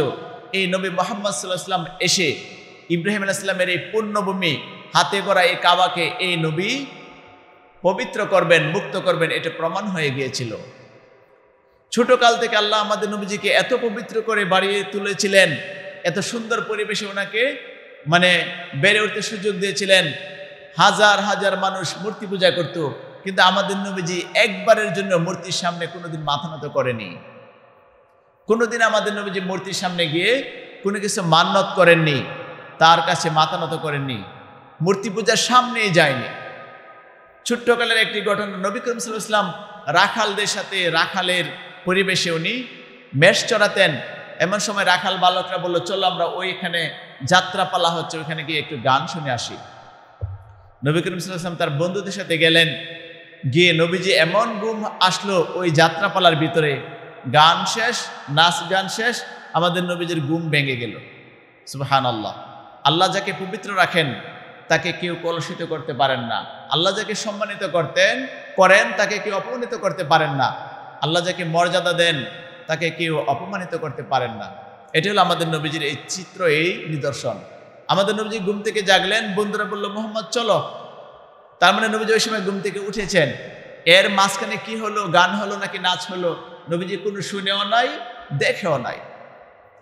এই জন্য আমাদের নবীজিকে পবিত্র, কলুষভাবে আল্লাহ, নিষ্কলুষভাবে আল্লাহ বেড়ে তুলেছিলেন, সুঠামদেহী, সুন্দর, পবিত্র। আমিনা বললেন, আমি আমার সন্তানটাকে কুলে নেওয়ার সাথে সাথে আমি একটা তৃপ্তি অনুভব করলাম। সুবহানাল্লাহ। আশেপাশে সবাই খুশি হয়ে গেল। আবু লাহাব তার চাচা, আবু লাহাব জানে না উনি নবী হবেন, কিন্তু বাতিজা হয়েছে এই জন্য সে খুশি হয়ে গেছে। আবু তালেব খুশি হয়েছে, দাদা আব্দুল মুত্তালিব খুশি হয়েছে, সবাই খুশি হয়েছে, আনন্দ। আকাশের ফেরেশতারা খুশি হয়েছে, চতুর্দিকে শুধু খুশি আর খুশি, আনন্দ আর আনন্দ। সারা পৃথিবী খুশি হয়ে গেছেন। আমাদের নবীজি এসেছেন, উনি ছিলেন ওমা আরসালনাকা ইল্লা রাহমাতাল লিল আলামিন, সমগ্র পৃথিবীর রহমত আমাদের নবীজি। আমাদের নবীজি এসেছেন সিস্টেম অনুযায়ী, আরবের প্রথা অনুযায়ী, মানে শিশু, নবজাত শিশুর কিছুদিন পরে আরেক গোত্রে তাকে পালক দিতে হয়, তাকে মানে অন্য গোত্রে লালন পালনের বার দিতে হয়, দুধ পান করাতে হয়। আমাদের নবীজি এতিম, এই জন্য আমাদের নবীজিকে কেউ নেয় না। হালিমা রাদিয়াল্লাহু আনহা উনি এসেছিলেন আমাদের নবীজিকে নিতে, উনি এসেছেন এবং আমাদের নবীজিকে পেয়ে উনি ধন্য হয়েছেন। এতিম শিশু বলে কেউ নেয় না, হালিমা গরিব বলে কেউ দেয় না, কিন্তু হালিমা অবশেষে বাধ্য হয়ে আমাদের নবীজিকে নিয়ে নেন। বরকতপূর্ণ নবী, দয়ার নবী, আল্লাহ রাব্বুল আলামিনের প্রিয় হাবিব আমাদের নবীজিকে হালিমা কুলে নেওয়ার সাথে সাথে হালিমার শরীর হৃষ্টপুষ্ট হয়ে গেল, শক্তি চলে আসলো, তার মন সতেজ হয়ে গেল এবং তার যে উঠে উঠলো সে উটটাও তরতাজা হয়ে এমন গতি পেল, সবার আগে আগে উট দৌড়ে মদিনায়, মানে বনে সাদ গোত্রে চলে গেল। সুবহানাল্লাহ। সবাই অবাক হয়ে গেল। যেই হালিমাকে দেখলাম আমাদের পিছনে দুর্বল রোগা একটা উট নিয়ে আসলো, এমন কি শক্তি অর্জন করলো উট, সে আমাদের আগে দৌড়ে চলে যাচ্ছে। বাড়িতে গিয়ে হালিমা শিশু মুহাম্মদ সাল্লাল্লাহু আলাইহি ওয়াসাল্লামকে রাখলেন। রাখার পরে হালিমার ঘর আলোকিত হয়ে গেল, বকরিগুলি ভদ্র হয়ে গেল, সভ্য হয়ে গেল। হালিমার ঘরে বরকত আসা শুরু করলো। হালিমার বকরিগুলি মাঠে খেয়ে দিয়ে মোটা তাজা হয়ে দুধ দেওয়া শুরু করলো, বাচ্চা দেওয়া শুরু করলো। হালিমা দুধ বিক্রি করলে ধনী হয়ে গেল, খাবারের দাবারের রিজিকের কোনো অভাব নেই। এটা তো আছেই। তারপর আব্দুর রহমান ইবনে আউফের মা বলছেন যে আমরা শিশুটিকে ওইখানে রাখলাম। ওনার ব্যাপারে কথা হচ্ছে, ফেরেশতারা আলোচনা করছেন যে আল্লাহর নির্দেশ, এই নবীজিকে 20 জন নবীর জ্ঞান, প্রজ্ঞা, তাদের ধৈর্য, তাদের সমগ্র গুণ এই নবীর মধ্যে সেট করে দেওয়ার জন্য তাকে 20 জন নবীর জ্ঞান দিয়ে তাকে পূর্ণ করে দাও। প্রশ্ন করা হলো, নবী তো এসেছে 1,24,000 অথবা 2,24,000, তাহলে মাত্র 20 জন লোকের মানে কেন তাকে এই প্রজ্ঞা জ্ঞান দেওয়া হবে? তখন বলা হলো যে তাকে সমগ্র নবীর যত গুণ আছে, যত ধৈর্য আছে, যত সৌন্দর্য আছে, সব একসাথে করে এই নবীকে দিয়ে দেওয়া হোক। সুবহানাল্লাহি ওয়া বিহামদিহি। তাহলে আমরা তো সেই নবীর উম্মত। দানিয়েল আলাইহিস সালাম জানতে পেরেছেন, এক জুমায় আমি আলোচনা করেছি, হযরত দানিয়েল আলাইহিস সালাম শিশু অবস্থায় ওনাকে ফেলে দিয়েছিলেন, সিংহরা ওনাকে লালন পালন করেছে। শাস্তি স্বরূপ ওনাকে জঙ্গলে ফেলেছেন, সিংহদের সাথে উনি বেড়ে উঠেছিলেন, সিংহরা ওনাকে খায় নাই। ওই দানিয়েল আলাইহিস সালাম আফসোস করেছেন, যাহারে আমি তো এই নবীকে দেখতে পাবো না, শেষ জামানে আসবে, আমার পরে তো ঈসা আলাইহিস সালাম আসবে, কিন্তু আমি যদি আল্লাহ তোমার কাছে ফরিয়াদ, এই নবীজির উম্মতদের ছোঁয়া, এই নবীজির উম্মতকে যদি আমি একটু হাতে ধরতে পারতাম, এটা আমার আফসোস, এটা আমার একটা আকাঙ্ক্ষা, আল্লাহ আমার প্রার্থনা, এই নবীজির উম্মতকে যদি আমি একটু হাতে ছুঁইতে পারতাম, এটা আমার জীবনের সবচেয়ে বড় সৌভাগ্য আমি ভাবতাম। ঈসা আলাইহিস সালাম ওনার ইনজিল কিতাবে আমাদের নবীজির জ্ঞান গরিমা এবং ওনার অমায়িক ব্যবহার, ওনার ধৈর্যশীলতা, সহনশীলতা, উদারতা, দানশীলতা, ওনার প্রত্যেকটা আচরণ, গুণ, এলেমের কথা শুনে, আমাদের নবীজির রণকৌশলের কথা শুনে উনি যে সারা পৃথিবীর মানুষকে ইসলামের দিকে দাবিত করবেন, মানুষকে জাহান্নাম থেকে ফিরিয়ে জান্নাতের দিকে দাবিত করতে উনি বিপ্লব ঘটাবেন, এই সম্ভাবনার কথা ঈসা আলাইহিস সালাম জেনেছিলেন। উনি উম্মতের সাথে বসে এই আলোচনাগুলি করছেন এবং নিজে আফসোস করছেন, হায় আল্লাহ, এত সৌভাগ্যবান, এত সুন্দর একজন নবী পাঠাবেন, আমার কি ওই নসিব হবে না ওনার উম্মত হওয়ার? আমার কি নসিব হবে না ওনাকে দেখার? যদি আমি ওনার উম্মত হতাম তাহলে কত সৌভাগ্যবান আমি হতাম। চিন্তা করেছেন ওই নবীরা, রাসূলগণ আফসোস করেছেন ওনার উম্মত হওয়ার জন্য, ওনার উম্মতকে হাতে ছুঁয়ে দেখার জন্য। সে উম্মতরা কেমন হবে? ওনার হাবিব, আল্লাহ রাব্বুল আলামিন আমাদের নবীজিকে হাবিব হিসেবে ঘোষণা করেছেন। নবী করিম সাল্লাল্লাহু আলাইহি ওয়াসাল্লাম বলেছেন, আমার সাথী হলো আবু বকর। দুনিয়াতে এমন কোনো বিপদ নাই, মুসিবত নাই, বাল্যকাল থেকে আবু বকর আমার সাথী হয়েছেন, এমন কোনো যুদ্ধ নাই আবু বকর আমার সাথী হয় নাই। আবু বকরের দান, সারা পৃথিবীর মুসলমানের দান যদি এক পাল্লায় রাখা হয় তাহলে আমার আবু বকরের দানের সমান, নেকির সমান হবে না। যদি আমার আল্লাহ আমাকে আখেরাতে কিয়ামতের দিন হাবিব না বানাতেন তাহলে আমি এই আবু বকরকে আমি সঙ্গী বানাতাম। সুবহানাল্লাহি ওয়া বিহামদিহি। তাহলে হাবিব আমাদের নবীজিকে বানাবেন আল্লাহ আখেরাতে। মানজাল্লাযী ইয়াশফাউ ইনদাহু, মানে ওই দিন আল্লাহর অনুমতি ছাড়া কে আছে সুপারিশ করবে? আল্লাহ রাব্বুল আলামিন কিয়ামতকে দুইটি ভাগে ভাগ করে একটা অংশ আমাদের নবীজিকে দিয়ে দিবেন, ও আমার হাবিব, আপনি যতক্ষণ না অনুমতি দিবেন, আপনি যতক্ষণ না সুপারিশ করবেন, যতক্ষণ না শাফায়াতের বিচারের অনুমতি দিবেন, ততক্ষণ শাফায়াত হবে না। আপনি হলেন আজকে শাফায়াতের একমাত্র হকদার। সুবহানাল্লাহি ওয়া বিহামদিহি। তাহলে সেই নবীর উম্মত তো আমরা, সেই নবীর উম্মত আমরা। আমাদের নবীজি যখন দুনিয়া থেকে চলে যাবেন তখন আমাদের নবীজি আফসোস করে কাঁদছেন যে আল্লাহ, আমি দুনিয়াতে চলে যাব, আমার উম্মতের কি হবে? আমার উম্মত তো গুনাহ করে ফেলবে, পথ হারা হয়ে যাবে, তারা পাপ করে ফেলবে, গুনাহ করবে, আমার উম্মতের কি হবে? তখন আল্লাহ রাব্বুল আলামিন জিবরাইল আলাইহিস সালামকে দিয়ে পাঠালেন, মালাকুল মউত আজরাইলকে দিয়ে পাঠালেন যে আমার বন্ধু যদি থাকতে চায়, আমার বন্ধুকে অনুমতি নাও, আমার বন্ধু কি বলে শুনো। নবী করিম সাল্লাল্লাহু আলাইহি ওয়াসাল্লাম বলেছেন, ও জিবরাইল, তুমি তো আমার সাথী, তুমি তো আমার বন্ধু, তুমি তো আমাকে অনেক পরামর্শ দাও, তোমার কি মতামত একটু জানি। তখন জিবরাইল আমিন বললেন, হে নবী, হে আল্লাহর রাসূল, আপনি এই দুনিয়াতে আল্লাহর প্রিয় শ্রেষ্ঠ প্রতিনিধি বান্দা, আখিরাতে আপনার জন্য অডেল সম্পদ, অডেল সম্মান, কত কিছু পড়ে রয়েছে, আর দুনিয়াতে আপনি মাটির মধ্যে শুয়ে আছেন। এই দৃশ্য দেখে তো আমারও কষ্ট হয়। সুতরাং যেহেতু আপনার দায়িত্ব শেষ, সেহেতু আপনাকে আল্লাহর সাথে মোলাকাত করার সিদ্ধান্ত নেওয়াটাই উত্তম হবে আমি মনে করি। সুবহানাল্লাহি ওয়া বিহামদিহি। যে আপনি আল্লাহর কাছে চলে যান, দুনিয়াতে আপনি দায়িত্ব পালন করেছেন, খেয়ে না খেয়ে রক্ত দিয়ে এই উম্মতের জন্য আপনি মুক্তির ফয়সালা করে গিয়েছেন। কোরআনের প্রতিটা আয়াত আপনি দ্বারে দ্বারে পৌঁছে দিয়েছেন। মুক্তির ব্যবস্থার কথা আপনি নারী পুরুষের কাছে পৌঁছে দিয়েছেন। বিদায় হজের ভাষণে আপনি বলে দিয়েছেন, উপস্থিত জনতা, আমি কি তোমাদের কাছে আল্লাহর বাণী পৌঁছে দিতে পেরেছি? লক্ষ লক্ষ জনতা, লক্ষ জনতা ওই দিন চিৎকার করে বলেছিল, অবশ্যই অবশ্যই আপনি পৌঁছে দিয়েছেন। হে রাসূল, আপনি আপনার দায়িত্ব পৌঁছে দিয়েছেন। সুতরাং আপনি যেহেতু আপনার দায়িত্ব পৌঁছে দিয়েছেন, এই দুনিয়াতে থাকার আপনার আর কোনো প্রয়োজন হয় না।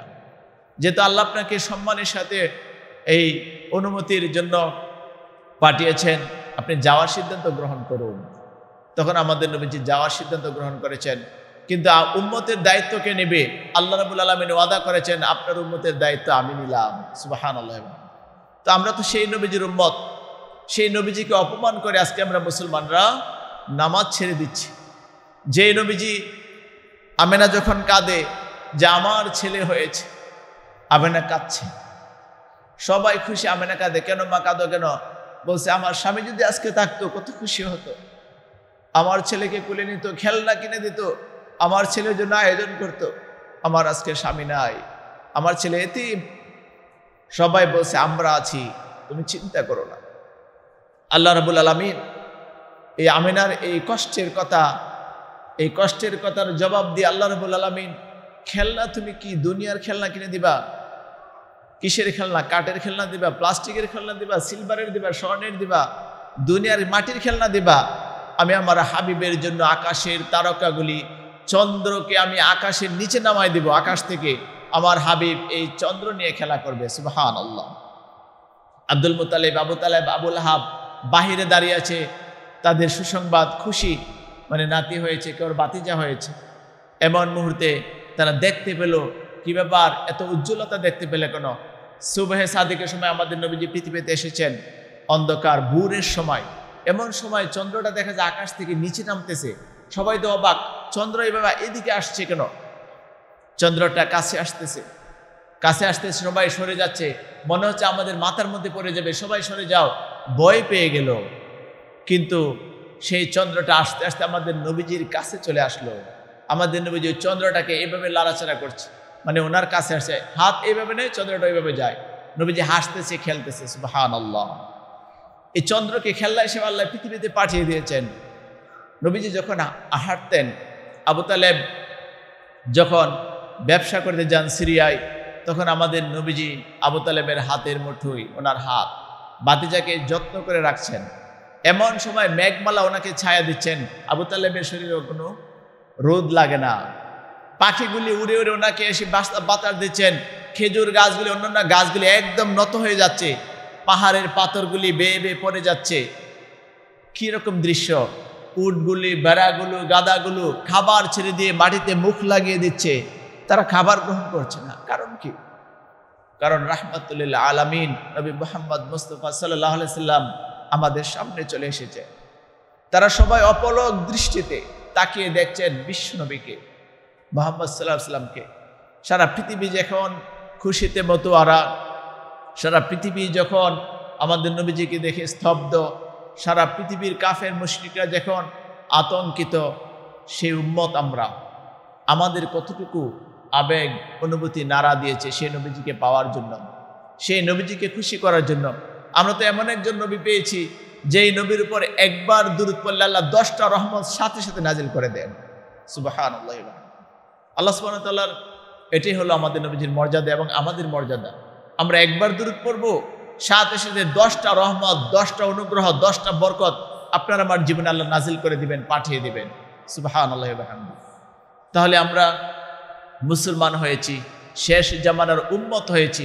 আমাদের উচিত যে আশহাদু আল্লাহ ইলাহা ইল্লাল্লাহু ওয়াহদাহু লা শারীকা লাহু ওয়া আশহাদু আন্না মুহাম্মাদান আবদুহু ওয়া রাসূলুহু, বুক খুলে, প্রাণ খুলে, মন খুলে, সমস্ত আবেগ উজাড় করে এবং সমস্ত জীবন দিয়ে, রক্ত দিয়ে, ত্যাগ দিয়ে, ধন সম্পদ, ছেলে মেয়ে সব কিছুর উপরে আমি আমার নবীজির উপর সাক্ষ্য দিলাম, আমার নবী, প্রিয় নবী মুহাম্মদ সাল্লাল্লাহু আলাইহি সাল্লাম, উনি আমার শাফায়াত করবেন, উনি আমার মৃত্যুর সময় কাছে থাকবেন, উনি আমার কবরে 3টা প্রশ্ন করবেন, উনি থাকবেন।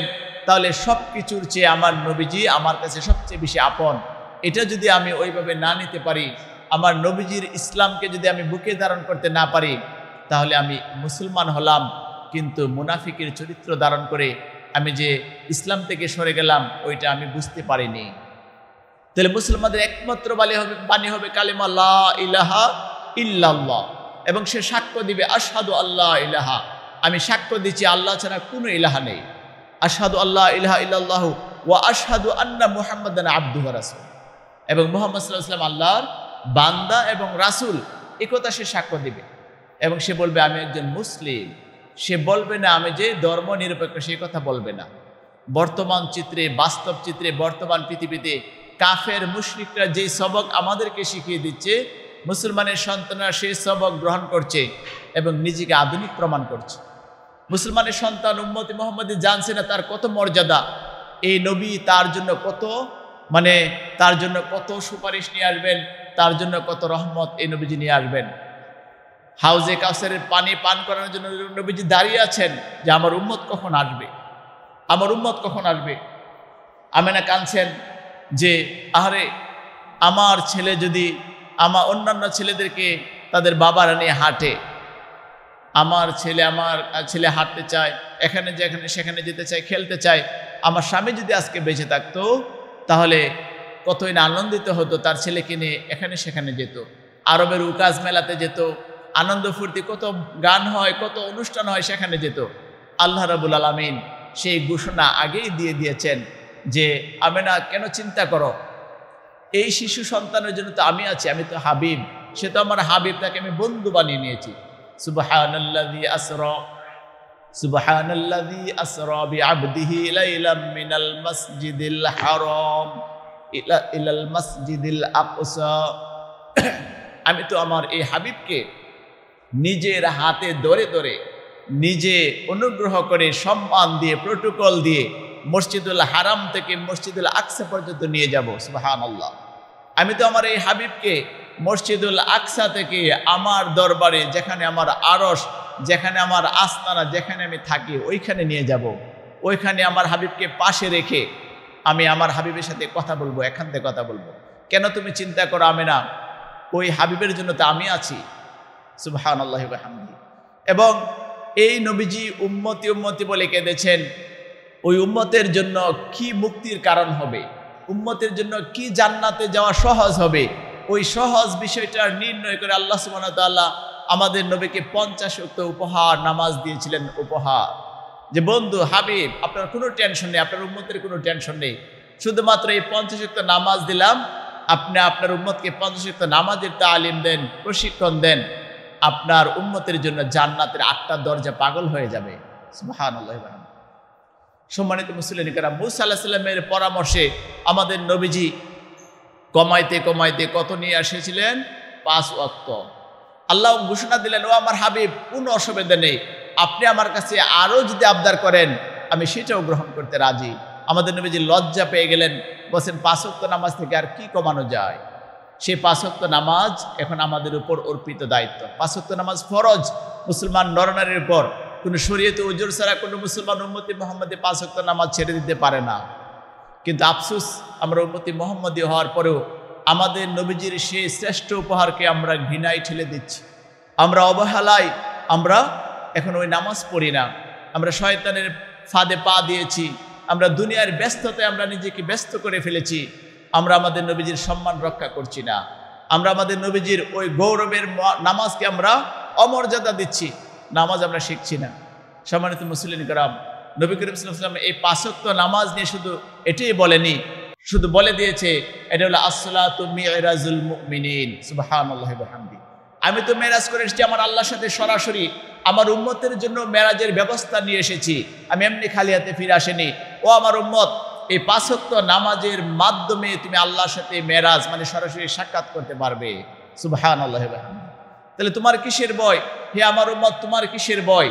তুমি যদি আখিরাতে সমগ্র নবীদেরকে বলা হবে হে আমার আদম, হে ইব্রাহিম আলাইহিস সালাম জাতির পিতা, হে মুসা আলাইহিস সালাম, ঈসা আলাইহিস সালাম, আপনারা তো আমাদের অনেক কিছু, আপনারা আমাদের জাতির পিতা, আদি পিতা, আমাদের জন্য একটুখানি সুপারিশ করুন।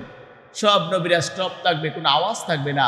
আমাদের নবীজি ওই দিন আল্লাহ অনুমতি দিবেন, বন্ধু আপনি কি বলেন বলেন, আপনার জন্য আজকে মাঠ উন্মুক্ত, আপনার কথা ছাড়া আজকে এই মাঠে কোনো কথা হবে না, আপনার অনুমতি ছাড়া কেউ বেহেশতে যেতে পারবে না, আপনার আগে কেউ জান্নাতে যেতে পারবে না, সব কাজে আপনি থাকবেন, আপনি কি চান বলুন।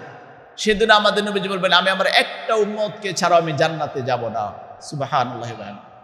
তাহলে এত মর্যাদা আমাদেরকে দিয়েছেন, আর আমরা আমাদের নবীজির মর্যাদায় কি করেছি? কতটুকু দান করেছি? কত 5 ওয়াক্ত নামাজ আমি পড়তে পারি নাই। যদি আজকে আমরা সিদ্ধান্ত নেই যে যেই নবীজিকে আল্লাহ এত মর্যাদা দিয়েছেন সেই নবীর উম্মত হয়েছে, সৌভাগ্য আল্লাহ, শুকরিয়া আদায় করে 1000 কোটি বার, আল্লাহ আজকে থেকে আমি 5 ওয়াক্ত নামাজ ছেড়ে দিব না। যদি আপনি এটা বলতে পারেন, তাহলে আজকে এই রবিউল আউয়াল মাসের এই দিনের এই জুমার ওয়াদা আল্লাহ কবুল করে নেবেন, আমাদের বিশ্বাস। এবং উম্মত হিসেবে আমাদের উপর ফরজ, নবী করিম সাল্লাল্লাহু আলাইহি ওয়াসাল্লামের উম্মত হয়ে যদি আপনি 5 ওয়াক্ত নামাজ পড়তে পারেন, তখন আপনার ভিতর আলোকিত হয়ে যাবে, আপনার অনুপ্রেরণা আসবে, আমার নবী কি করেছিল, আমার নবীজিকে ইশরাক ছেড়ে দেয় নাই। তখন আপনার ভিতরে জল্পনা কল্পনা আসবে, আহারে আমার নবী এত ব্যস্ততার মধ্যেও দুনিয়ার কোনো আরামায়াস ত্যাগ করে, সব কিছু বুক বাদ দিয়ে ত্যাগ করেছে, সংসার করেছে, যুদ্ধের ময়দান পরিচালনা করেছে, এরপরও যে নবী এত কিছু করতে পেরেছে, আমি কেন ইশরাক করতে পারি না? আমি কি সপ্তাহে একদিন ইশরাক করব না? তখন তার ভিতর আত্মাটা আরো উন্নত হবে, তখন তার ভিতরে জল্পনা কল্পনা আসবে, যে নবীজি প্রত্যেক দিন তাহাজ্জুদ পড়েছেন, আমি কি পারি না মাসে একদিন পড়তে? আমি কি পারি না সপ্তাহে একদিন পড়তে? আমি কি পারি না প্রতিদিন পড়তে? তখন তার আত্মা আস্তে আস্তে উন্নত হবে, তখন তার চোখ দিয়ে পানি আসবে। যেই নবীজি তাহাজ্জুদ পড়েছেন, আমিও তো তার উম্মত, আমিও তো তাকে অনুসরণ করতে পারি। তখন তার মধ্যে জল্পনা কল্পনা আসবে। নবী করিম সাল্লাল্লাহু আলাইহি ওয়াসাল্লামের শিক্ষা, মাসে 3 দিন রোজা রাখো, সপ্তাহে বৃহস্পতিবার সোমবার রোজা রাখো। আহারে, সেই নবীর উম্মত হয়ে যদি আমি এটাই পালন না করি, তাহলে আমি কিসের উম্মত হলাম? তখন তার মধ্যে আস্তে আস্তে আত্মিক উন্নতি দেখা দিবে, নামাজে একাগ্রতা তৈরি হবে, কোরআনকে সে বুকে নিবে, তার আচরণ পাল্টে যাবে। সে ব্যবসায়ে গিয়ে, সে চাকরিতে গিয়ে, সে সংসারের মধ্যে নবী চরিত্রের বাহিরে আর কোনো চরিত্রের চিন্তা সে করতে পারবে না। সম্মানিত মুসলিম কারাম, প্রত্যেকটা জীবনের অংশকে যদি আমরা আমাদের জীবনের অংশ না মনে করি, তাহলে আমাদের নবীজির উপর বিশ্বাস আনা হলো না। বর্তমান যুগের সবচেয়ে বড় একটা পজিটিভ বলেন, নেগেটিভ বলেন, রাজনৈতিক মতাদর্শ। রাজনৈতিক মতাদর্শের ব্যক্তিরা যদি সে যেই হোক, হিন্দু, মুসলিম, বৌদ্ধ, খ্রিস্টান, সবার জন্য আমাদের নবী রহমতের নবী, তারা মানে না, এটা তাদের। কিন্তু আমরা যারা মুসলিমরা আমাদের নবীজিকে উম্মত হিসেবে নিজেকে মনে করি, মুসলমান দাবি করি, রাজনৈতিক আদর্শের মধ্যে যদি আমাদের নবীজির আদর্শকে গ্রহণ করতে না পারি, তাহলে আল্লাহর কসম আমরা নিজেকে নবীর প্রতি ইমানদার হিসেবে, মানে ওই মিথ্যা দাবিদারি বললাম ইমান, কিন্তু আসলে ইমানদার হতে পারলাম না।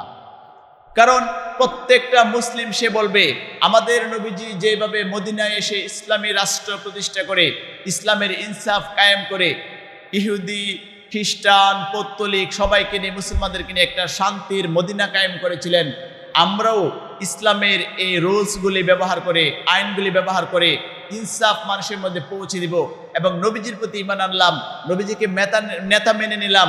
এই কথা যতক্ষণ মুসলমান না বলতে পারবে, ততক্ষণ সে মুসলমানই হলো না। কিন্তু আফসোস, আমাদের মুসলমান নেতারা বলে যে আমরা কোরআনের রাষ্ট্র চাই না, আমরা ইসলামী আইন চাই না, এই যুগে ইসলামী আইন সম্ভব না, এই যুগে কোরআনের আইন সম্ভব না। এই কথা বলে। সম্ভব না তোমাকে কে বলেছে? কুলিল্লাহুম্মা মালিকাল মুলকি তুতিল মুলকা মান তাশাউ ওয়া তুইজ্জু মান তাশাউ ওয়া তুযিল্লু মান তাশাউ বিয়াদিকাল খায়র। সম্মানিত মুসলিম کرام, ক্ষমতা দেওয়ার এবং নেওয়ার মালিক আল্লাহ, সম্মান দেওয়ার এবং অপমানিত করার দেওয়ার মালিক আল্লাহ। আল্লাহর হাতে সবকিছু, সমস্ত কল্যাণের ভান্ডার আল্লাহর হাতে। আপনি সম্ভব না সার্টিফিকেট আপনি দিলেন কিভাবে?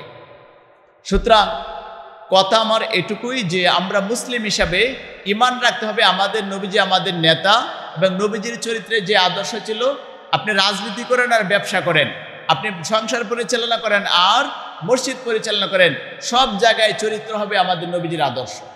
এটা যে যতদিন মেনে নিতে না পারবে সব জায়গায়, তাহলে সে ঈমানদারি হতে পারল না। সুতরাং এই ঈমান আমাদেরকে রাখতে হবে।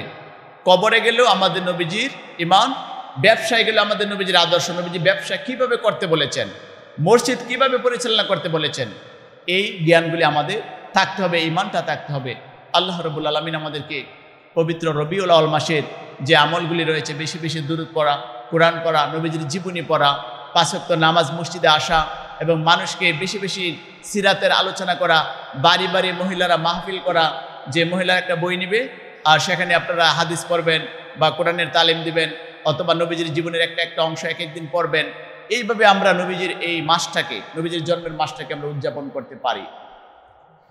সময় চলে যাচ্ছে, তারপরে একটা কথা না বললেই নয় যে আমাদের সমাজে নবীজির ভালোবাসার নামে আমাদের কিছু ভাইয়েরা মুসলমান, তারাও বলে আমরা মুসলমান, কিন্তু নবীজির ভালোবাসার নামে, নবীজির সম্মানের নামে কিছু নবীজির অনুষ্ঠান করতে চায়।